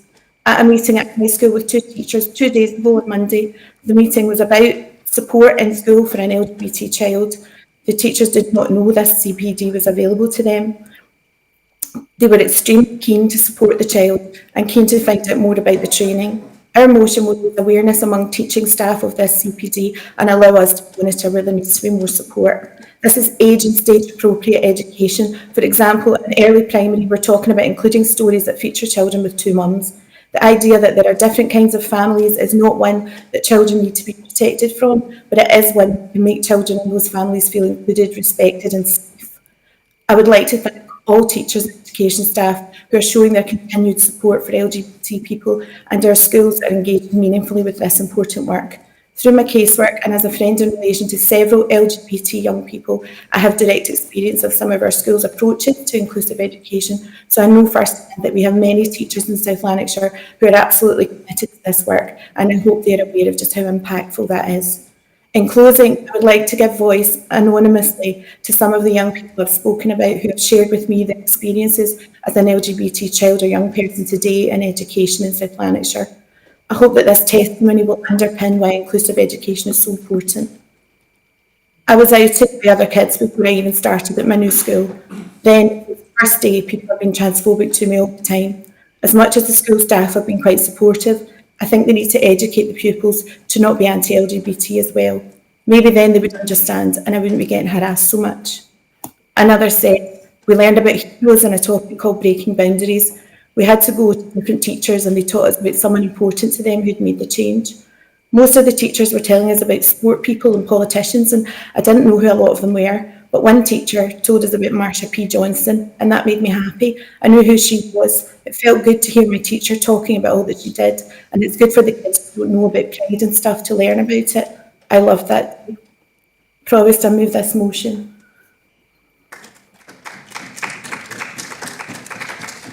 Thank you. I'll come to Councillor Loudon. Thank you very much, Provost. I can confirm that I'm seconding this motion. I would like to thank Liam Stevenson and Jordan Daly from the TIE campaign for their input into this motion and for arranging access to the training materials over the summer so that we could have a look at them in detail. From this experience, I can say that the professional learning materials are easy to access and complete online and very clear in their scope and in relation to the national expectation around inclusive education as set by the government. All of which, as we would expect, as these resources have been co-developed by teachers. The online learning platform offered by TIE on behalf of the Scottish Government is supported by many partners, including Education Scotland, COSLA, major teaching unions and the National Parent Forum of Scotland, and many more. Motions similar to ours have passed in other councils, including in our neighbouring authority of Glasgow. We're not talking about abstract or theoretical concepts here. Every day our school staff support our young people to reach their full potential and aim to equip them to lead happy and healthy lives in what we all hope is an increasingly inclusive society. But as the statistics in the motion indicate, and Councillor Kalikas has just clearly illustrated. Our staff have been tasked with doing so in an environment where many still face prejudice and discrimination. I would also like to take a moment to recognise the progress to the aims of inclusive education that many of our schools have already made, the work at council level and the work that many teachers are doing day in and day out to support LGBT young people within their classrooms. The platform which TIE developed provides a fully funded, fully national policy compliant resource to equip staff to be confident in their own approach and have the necessary knowledge to improve outcomes for LGBT learners and their peers through inclusive curriculum planning and teaching. Finally, and on a different note, I would like to thank the Labour member who contacted me earlier this morning to advise that his group would be supporting essentially a spoiler amendment, remitting this back to a future committee. I am extremely disappointed that the Labour administration cannot bring themselves to support this motion today, and I want to speak directly to that group now. On page 97 of your 2021-2026 manifesto, Anis Sarwar said, "I wholeheartedly support the campaign's inspirational aim to tackling bullying in our schools through an inclusive educational approach. LGBT inclusive education must, and I believe will, become a reality in Scotland. And as Scottish Labour leader, I support the TIE campaign and work with Labour-run councils across Scotland to deliver it." These are not my words, but the words of your leader in Scotland, who has been recently keen to press that he is the man in charge. I have been assured by several of your members this morning of their personal commitment to our aims today, and I genuinely believe that that is true. However, as I said to them in person, I am extremely disappointed that you won't put your money where your mouth is when it comes to voting today, and I'm asking you to reconsider. This amendment and support for it has been variously explained to me as for technical reasons, cited variously as concerns around the mandating of training and around engagement with stakeholders. To be crystal clear, we sought advice on the wording of this motion, and thank you to Geraldine and Carol for their input on that. We have also received advice on the likely timescale of potential rollout and what would be practically possible. And as such, we came away assured that the scope of this motion to set a working aspiration for the Council to be discussed at future committee was reasonable and appropriate. The online learning platform offered by TIE on behalf of the Scottish Government, as I've said previously, is supported by many partners, many stakeholders. These are asks which were approved unanimously, including by your Labour colleagues, a few miles across the road in Glasgow, a few short months ago. I am astounded, frankly, by the comments made in an earlier debate from the stand-in Labour leader about playing politics. You are politicians. You have the privilege of standing up for your constituents in this chamber. You have the opportunity to follow your Labour colleagues elsewhere in Scotland. Stand up for the young people Councillor Kalikas quoted and stand up for the young people in the schools in your wards, without any remit and without any delay. Provost, I commend this motion to the Council.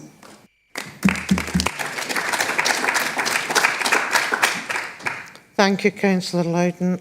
Councillor Watson, please. Thanks, Chair.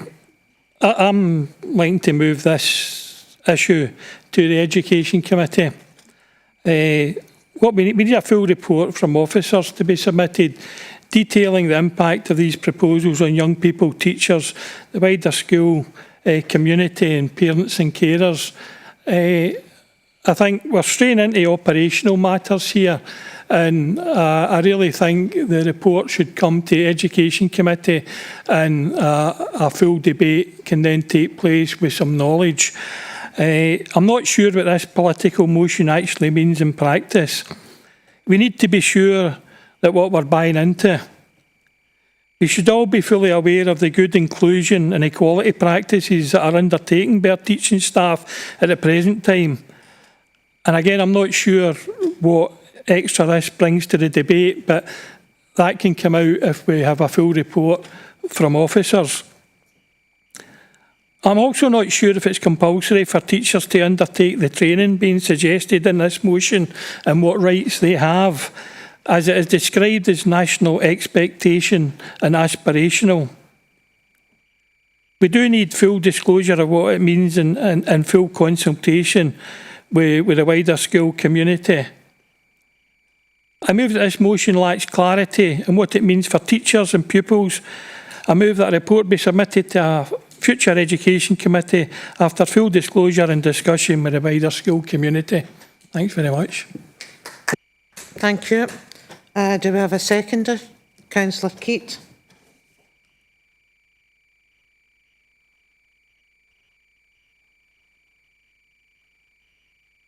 Thank you very much, Provost, and I can confirm that I'm seconding Councillor Watson's amendment.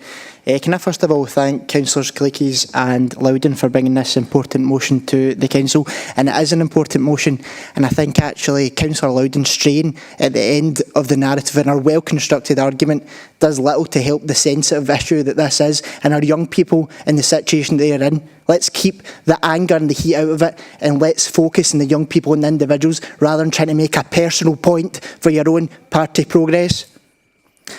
The statistics within this motion, Provost, are not acceptable, and frankly they're upsetting, and they do highlight a disparity between Scottish Government legislation and the experiences of our LGBT young people in our schools throughout the authority, and therefore a need for focus and improvement.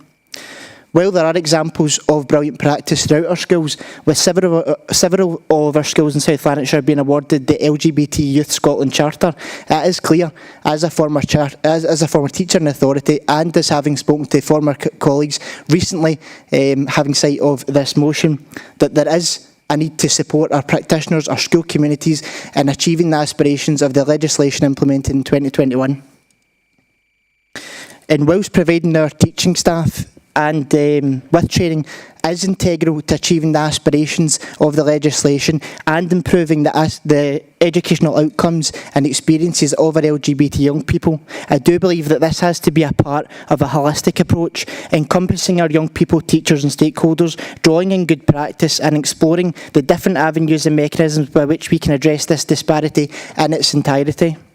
On that basis, I think there is merit in taking this forward to the Education Committee, ensuring that we address the issue in an informed and comprehensive manner and in conjunction with our workforce and union colleagues. Whilst I'm seconding Councillor Watson's amendment for the reasons that I've outlined, I'd again like to thank Councillors Kalikis and Loudon for bringing this motion forward, ensuring that the experiences of our LGBT young people are at the forefront of the agenda.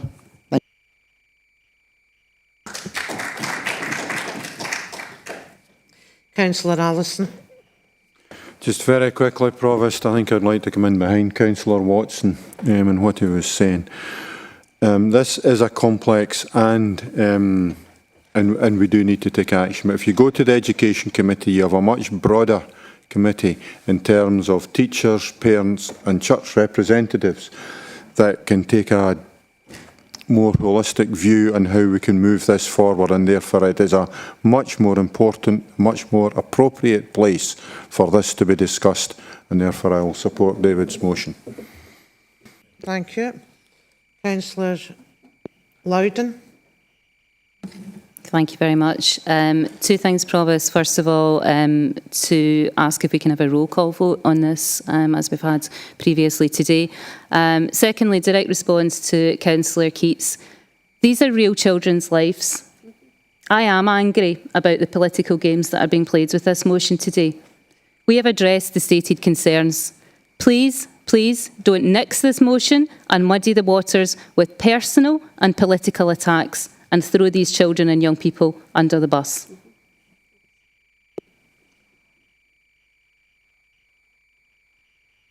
Councillor Clark.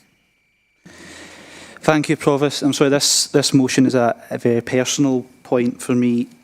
It was described as political. The motives of the proposer and seconder were called into question. And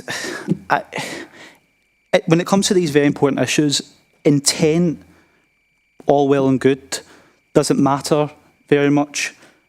While we are remitting this back, young LGBT people are still suffering.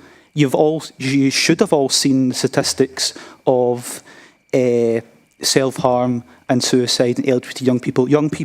LGBT young people are suffering in our schools. And I'm sorry, it is a fact.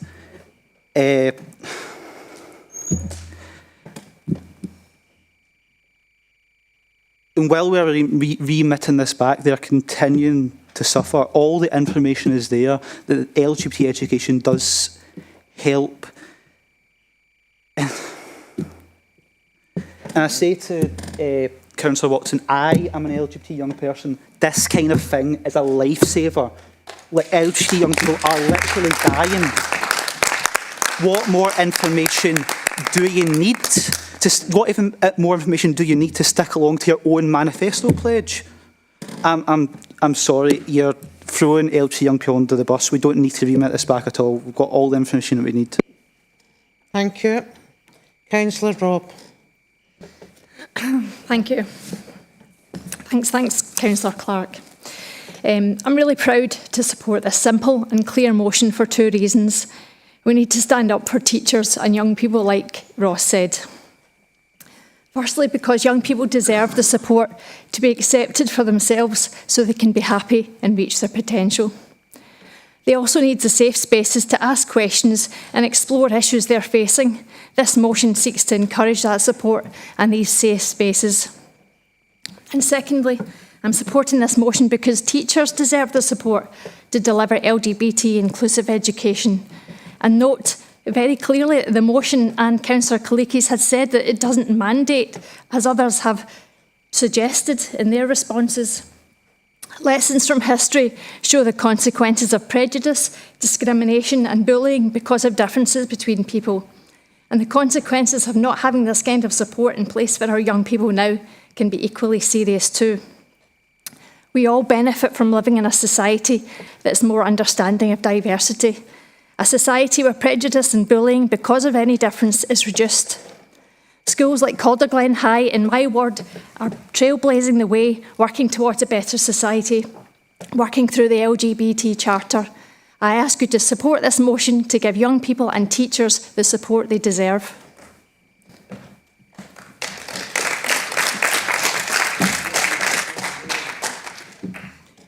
Councillor Richard Nelson. Thank you, Provost. I think I'm probably misunderstanding it ever so slightly here, because I don't think MD's against the motion. That's not what's been said by anyone in this room. And I think coming from the SNB benches at the moment, we're against it. No, nobody's against it. Everybody's saying, let's have a frank and open discussion at the Education Committee where there's professional people who will be able to give us more information and more insight to this. There's more people sit there. And if that's the case, to have it discussed there and then brought back to full council, then so be it. That's where it will lie. But I think it has to be discussed at the Education Committee. No one is against it. No one is saying anything that I've heard from any of the other benches, that no one is against us. Let's take it to the Education Committee. Let's discuss it there when there's more professional people will have their input into it. And then if it have to be to bring it back to this full council meeting, then bring it back to the full council meeting. But nobody is against this motion. Okay, colleagues, I've given this a fairly good hearing, and I would like to hope that Councillor Kalikis can agree that we have given it a fairly reasonable hearing. And I'd like to move to the vote if Councillor Kalikis is happy for us to do that. Councillor Kalikis. Hi, there is no reason to remit this motion back. Now, this motion, and actually what I would say is a more strongly worded motion than this, passed at Glasgow City Council in June. Similar concerns were raised about teacher autonomy by a Labour councillor who submitted an amendment that would allow for teachers to create their own LGBT-friendly curriculum materials that suit their subjects and as well as intersecting school contexts. I would be very happy to amend my motion along those lines if someone were to suggest that. I would like to also thank Councillor Robb for what she's said there as well, but I can't accept the amendment to remit it back. This is political. Okay, thank you. I'm going to move to a vote now.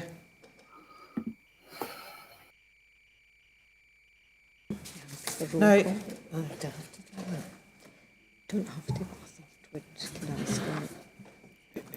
I was asked for a roll call vote, so we'll go down that road again on this motion.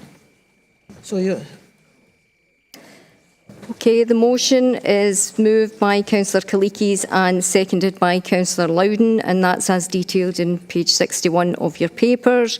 The amendment proposed by Councillor Watson and seconded by Councillor Keat is that a report is submitted to a future meeting of the Education Resources Committee in order to allow full discussion and consultation with the wider school community. I have to say, for those remote who are perhaps having connection problems, if you're finding any difficulty, if you can perhaps text the number or email lynn.wiley, the clerk's assistant at South Lanarkshire, and then we'll be able to pick up your vote at the end. But meanwhile, I'll read out your name, and if you can indicate whether you wish to vote for the motion or amendment. Councillor Allison? Councillor Anderson? Motion. Councillor Barker?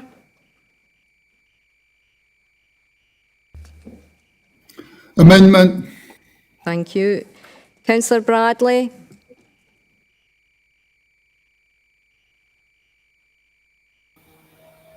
Motion. Thank you. Councillor Brogan?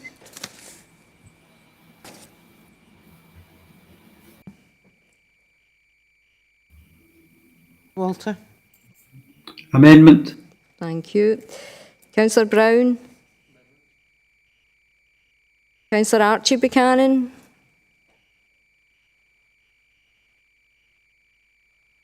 Motion. Thank you. Councillor Matthew Buchanan?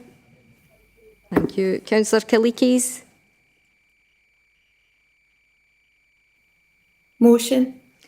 Councillor Carmichael? Councillor Chalmers?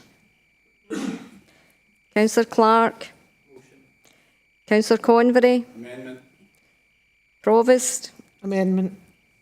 Councillor Cowan? Councillor Cowie?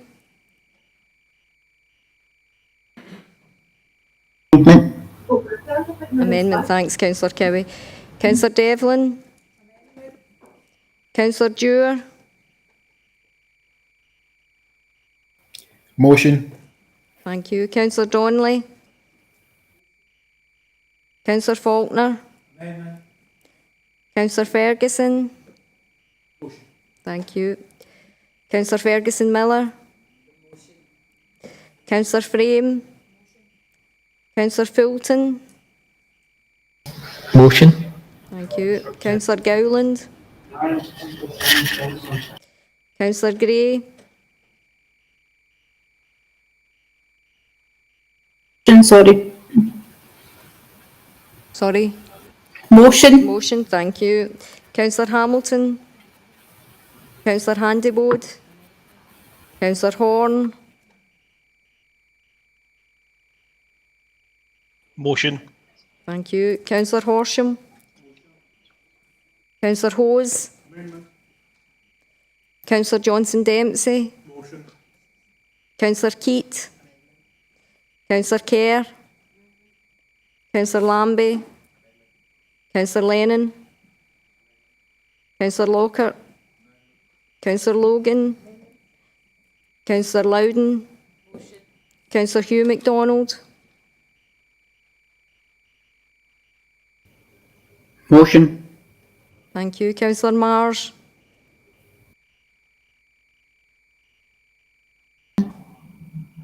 Motion. Thank you. Councillor McAllen?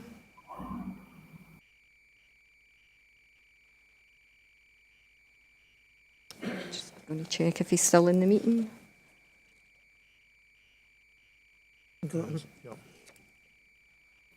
Ian? Motion. Thank you. Councillor McClymont? Councillor McCreary? Councillor Leslie MacDonald? I don't think Councillor MacDonald's in the meeting. We'll check at the end to see if she's made contact. Councillor McDougall? Motion. Thank you. Councillor McGeever? Councillor McLaughlin? Thank you. Councillor Nelson? Councillor Nugent?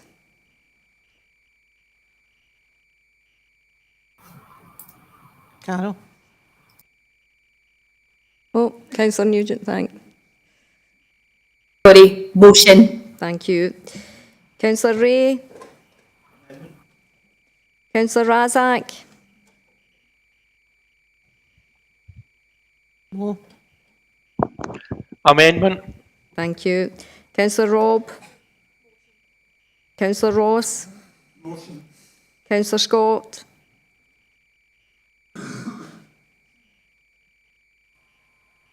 Graham.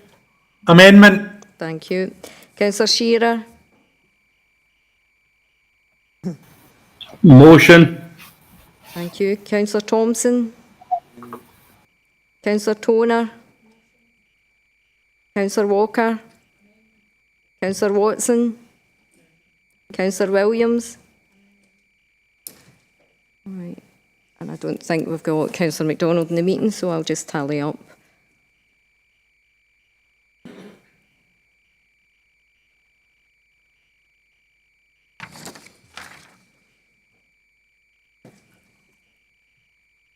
There was 27 votes for the motion and 34 for the amendment. The amendment is therefore declared carried. Thank you. Councillor Hamilton. Thanks, Chair. If you can just indulge me for 1 second, please, just to say that this, I know it's over, but this isn't political. The Education Committee and as Chair of Education will be committed to taking this forward with a further discussion and working with the officers, the trade unions and the other stakeholders. It's nothing to do with politics and it's nothing to do with what it is. The Labour group in this council has long supported the Thai campaign. We were the first ones to try and take it forward through the council. So the suggestion that it is political is rubbish. So please, you have my commitment that I will work with the officers and as Chair of Education, we will take this through the Education Committee. Thank you.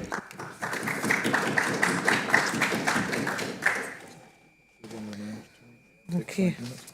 We'll have another 5-minute BSL break. Yes? You've allowed a Labour councillor to make a political statement. I believe we deserve the right to respond to that. It wasn't a political statement. It was. It was a statement that the Chair of the Education Committee, Councillor Hamilton, will take this matter forward as a commitment as Chair of the Education Committee. Which is a political statement?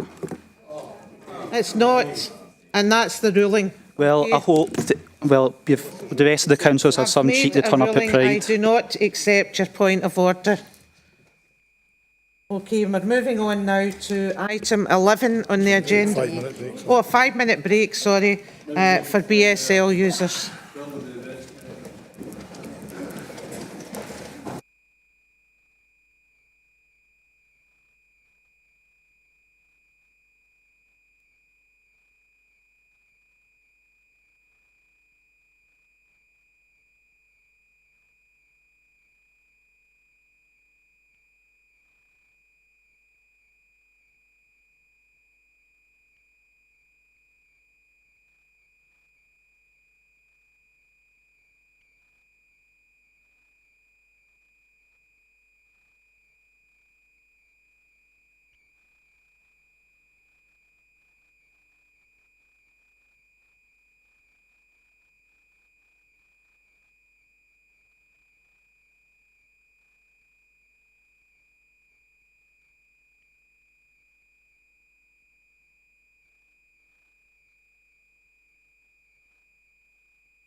Okay, colleagues, if you can resume your chairs, please.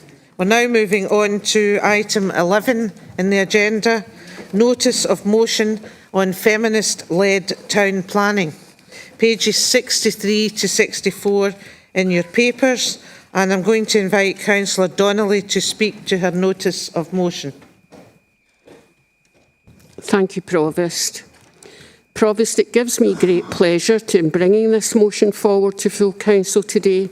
I believe an inclusive approach to town planning, as outlined in this motion, will benefit all who use our towns and villages, with a specific emphasis on women and girls' safety. Could I say at the outset that I would like to compliment our own planning department, who recently took on guidance from the Scottish Government to improve our planning laws, incorporating some aspects of this motion. Can I also thank our legal department for advising on some of the wording of the motion? But, and as you all know, there is always a but, more needs to be done to protect women and girls and those of other minority groups who face problems in our society.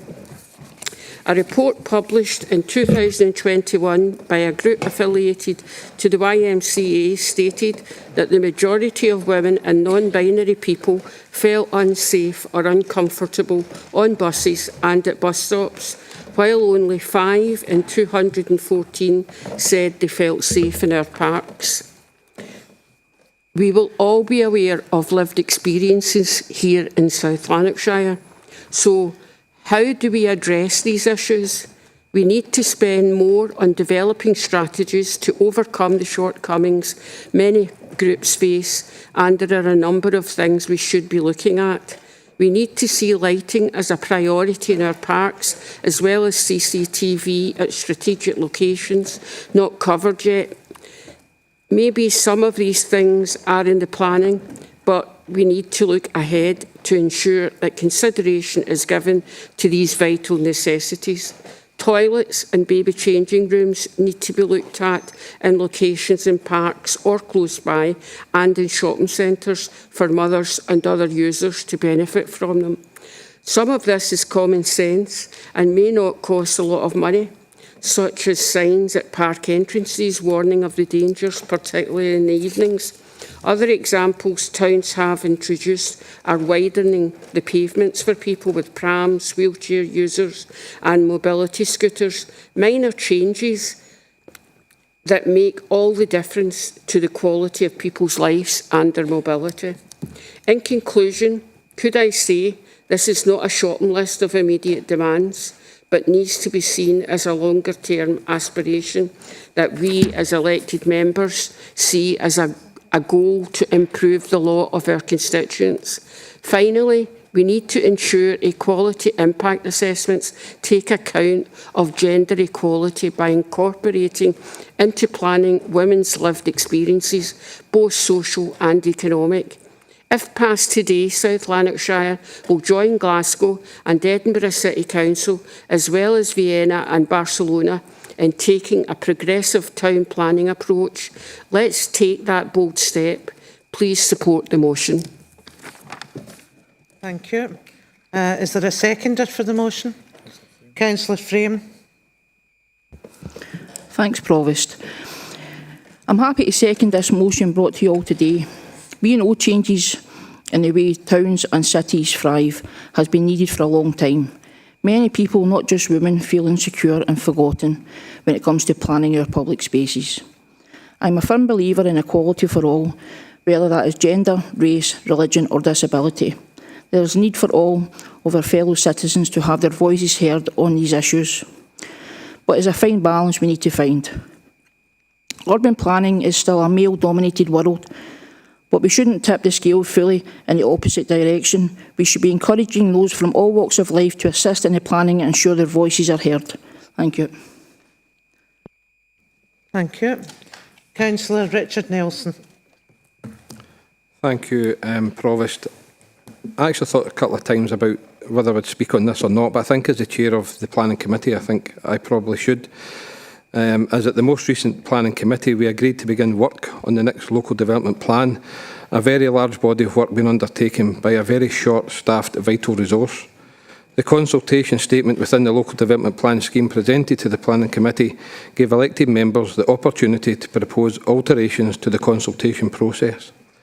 This was the most appropriate forum with expert council officers in attendance to help the committee to evaluate any amendments. No consultation comments were received or raised, and the papers were approved at that committee. It's also worth noting that all planning, including the new LDP, are already subject to an equality impact assessment. As Chair of the Planning Committee, I am conscious that the Town and Country Planning Acts within Scotland and the new National Planning Framework already set statutory duties for councils to engage with every part of the community. And to this end, we are also required to demonstrate how we have listened to and acted to address the needs of the marginalised and less engaged people in our towns and villages and in the wider rural areas. I am content that provisions are already in place and have been agreed in the appropriate committees, and I worry that this motion seeks to emphasise one element of the community over another, and I cannot support this at today's meeting, as we should be here to represent everyone in our communities. Thank you, Provost. Thank you. Councillor Lambie. Thanks, Chair. Yes, just to echo Councillor Nelson's remarks, I guess today we've had a lot of amendments and motions which the topic being discussed, I think I'm safe to say everyone supports those topics, but it's more the way the motions are put together and what they seek to achieve, and the forum, is this the appropriate forum to be raising them that's causing the issues? And this one's kind of similar, because if you run through the points within the motion, ensure equality impact assessments take account of gender, they already do, as they take account of all areas of society. Take account of feminist planning approaches. Yeah, like there are consultations, EIAs on all planning policies that do take account of all areas of society. The third point is kind of really confusing, which is gather intersectional gender disaggregated data so we can understand gender differences in behaviour. I don't know if that's competent with our GDPR for this chamber to approve that today, without feedback from legal services.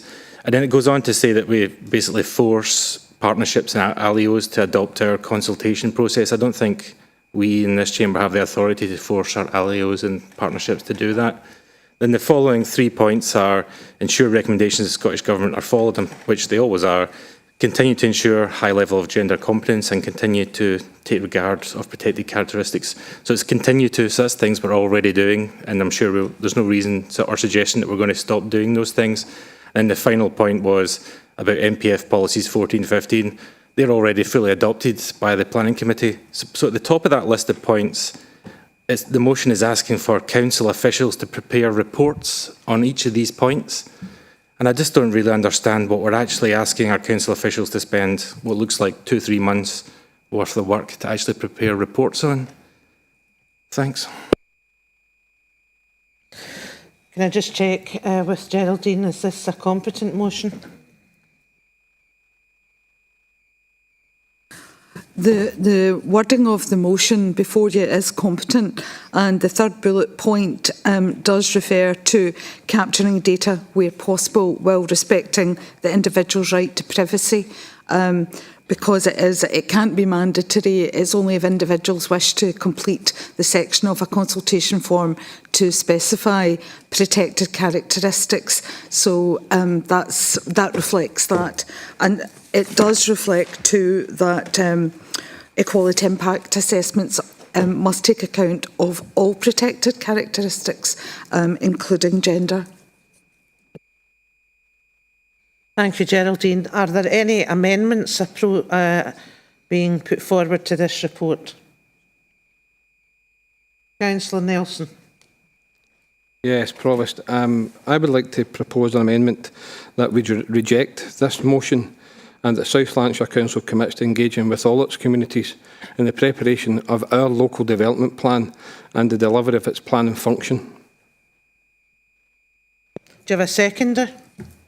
Councillor Allison. Do you wish to make any comment, Councillor Allison? Thank you. Councillor Hamilton.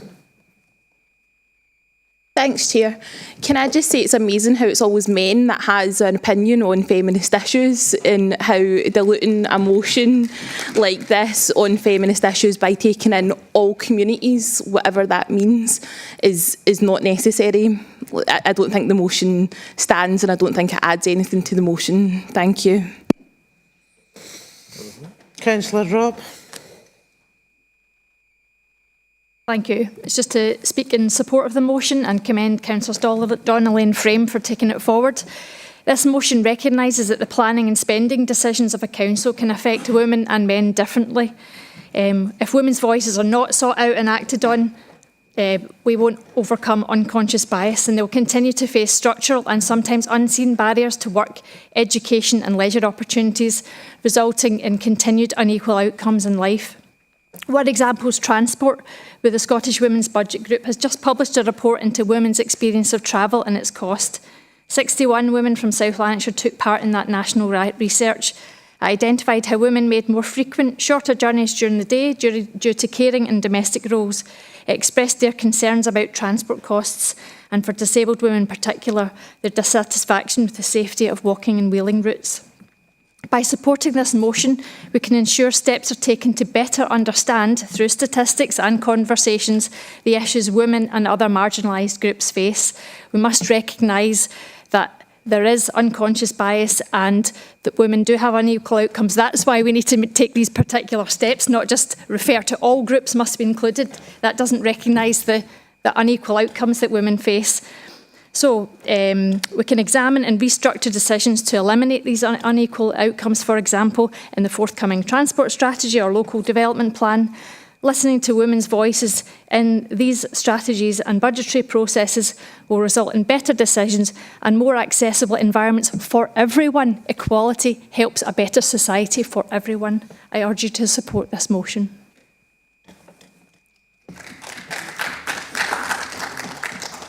Thank you. I'm going to move to a vote on this now.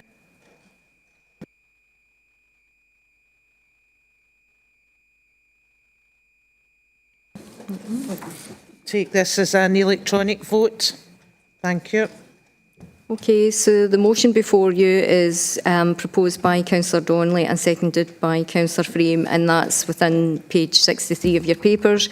The amendment by Councillor Nelson and seconded by Councillor Allison is to reject it and for the Council to commit to engaging with all members of the community in terms of the local development plan. Is that a fair summary?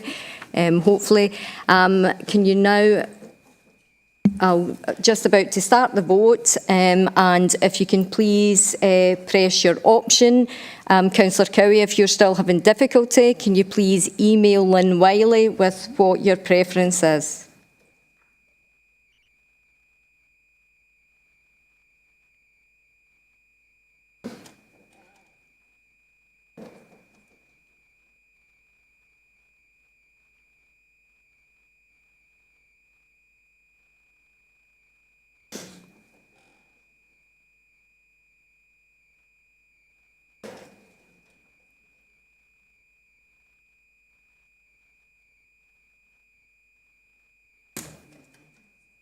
Yeah.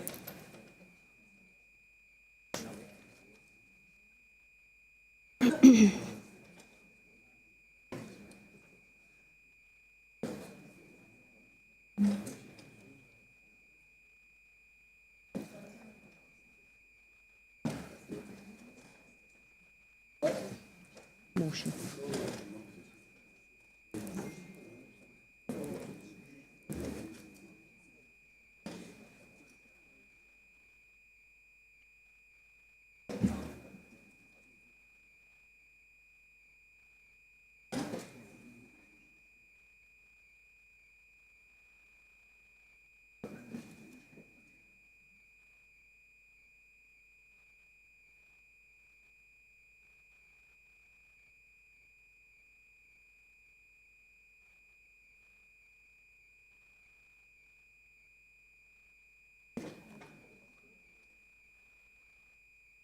Okay, I'll give another minute and I'll close the vote because I know that some members might have left by now.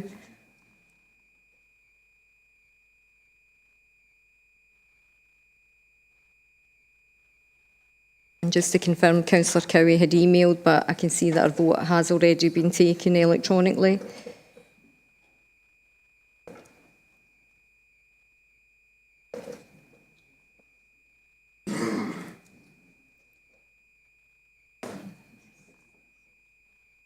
Okay, I'm just going to close the vote. There's 56 members who have voted.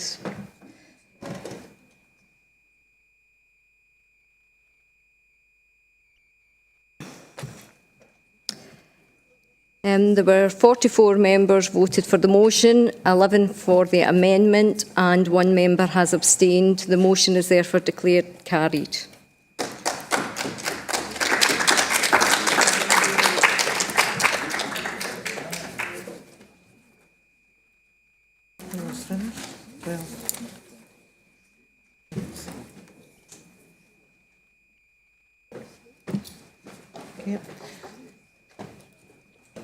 Okay, colleagues, we're now moving on to item 12 in the agenda. Notice of motion, assess sustainability impact of budget motions, pages 65 and 66 in your papers. Can I invite Councillor Robb to speak to her notice of motion?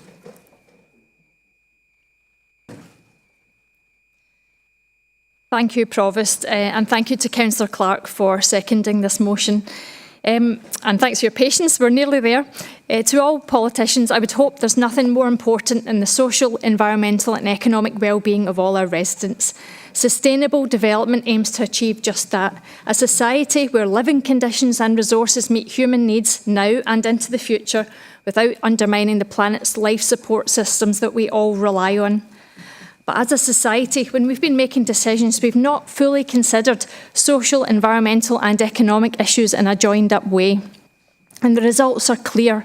Growing poverty and inequality and climate change now playing out in Scotland before our very eyes in wildfires, drought and flooding.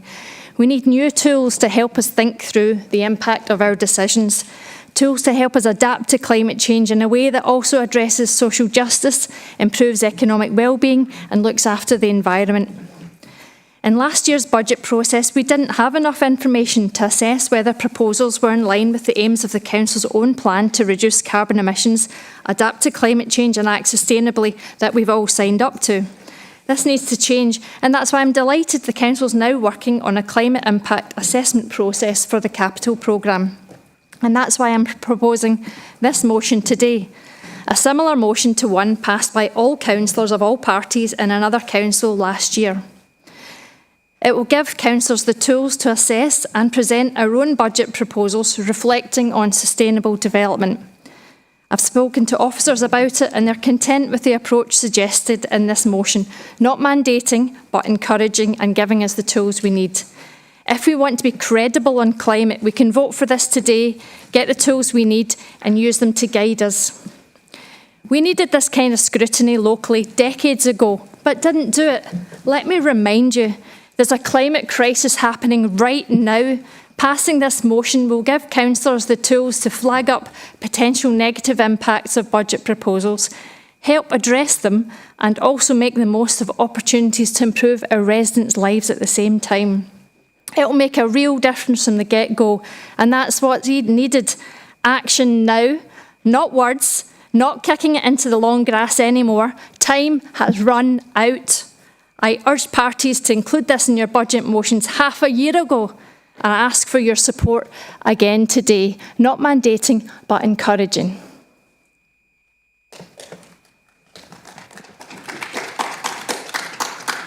Councillor Clark.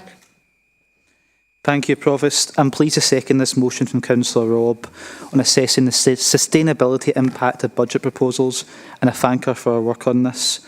We should all know the importance of tackling climate change in everything that we do, and the need to act now before irreversible damage is done to our planet. It's a global emergency that requires global solutions, but we can also act locally and in South Lanarkshire. It's important we know the climate impact of our decisions. It will help us consider the long-term impact of our budget proposals, as this is a challenge that requires short, medium and long-term solutions. We can help to connect our budgeting decisions with our climate concerns, as tough decisions may be required to tackle climate change, but financially responsible and environmentally sustainable budgetary decisions are possible, and this motion will help to realise that. The climate crisis is of growing concern to all our residents, and I note how the motion aims to promote public awareness of the sustainability impact of the Council's spending decisions. It's key that we as councillors and decision makers are continually seeking to improve our own understanding in climate literacy. Along with a number of other councillors, I completed the carbon literacy training via Keep Scotland Beautiful. Projects like that and what's described in this motion will help to improve our decision making in relation to sustainability and in turn reducing carbon emissions.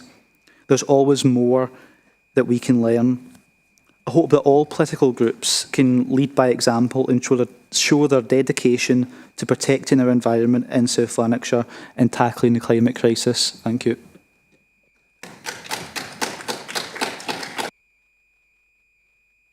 Thanks, Chair. Chair, the Labour Group support the motion that's put before us.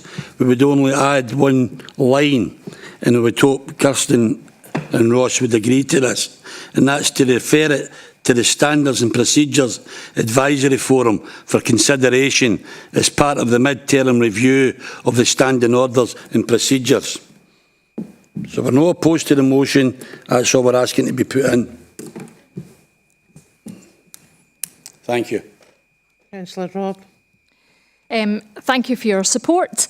I think with a wee qualification, I think we can accept that. As I said, time is running out. We should have done this decades ago. We didn't do it last year, so I'm really keen so that we at least get the guidance this year so that we can get in the habit of using it.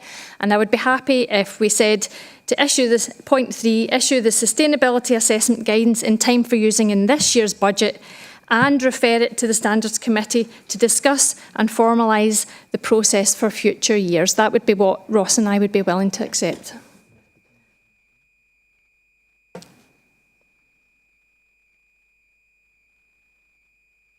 Okay. I know there's one or two other lights flashing. However, I've confirmed that officers could commit to that point, and you're willing to accept Councillor Convery's point in regard to remittance of it to the Standards Committee. So can we get agreement on this without any further discussion? Can we agree across the chamber? Councillor Lambie, have you got something urgent you need to say? Yeah, well, it's not urgent, it's just I want to comment on the motion before us. So the only concern really is that it's kind of blurring the boundaries between the political parties and our impartial council officials, because essentially what we're asking them to we're inviting council officials into party political discussions to weigh up our budget, proposals. And I just fear that that's maybe blurring the grounds. I do think that all political parties should have an environmental impact review of all their proposals when they come to council. I just don't necessarily think it's the best idea for impartial council officials to be involved at an early stage in that. Thanks.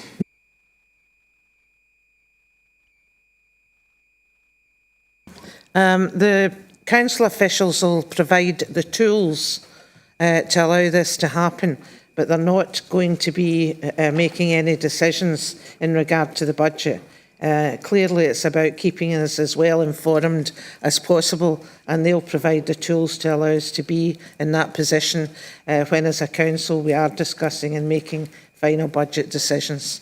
So if you're all happy with that, can we finally agree the report? Can I thank everybody for your commitment this morning? It's been a rather long morning, so thank you and safe journey home.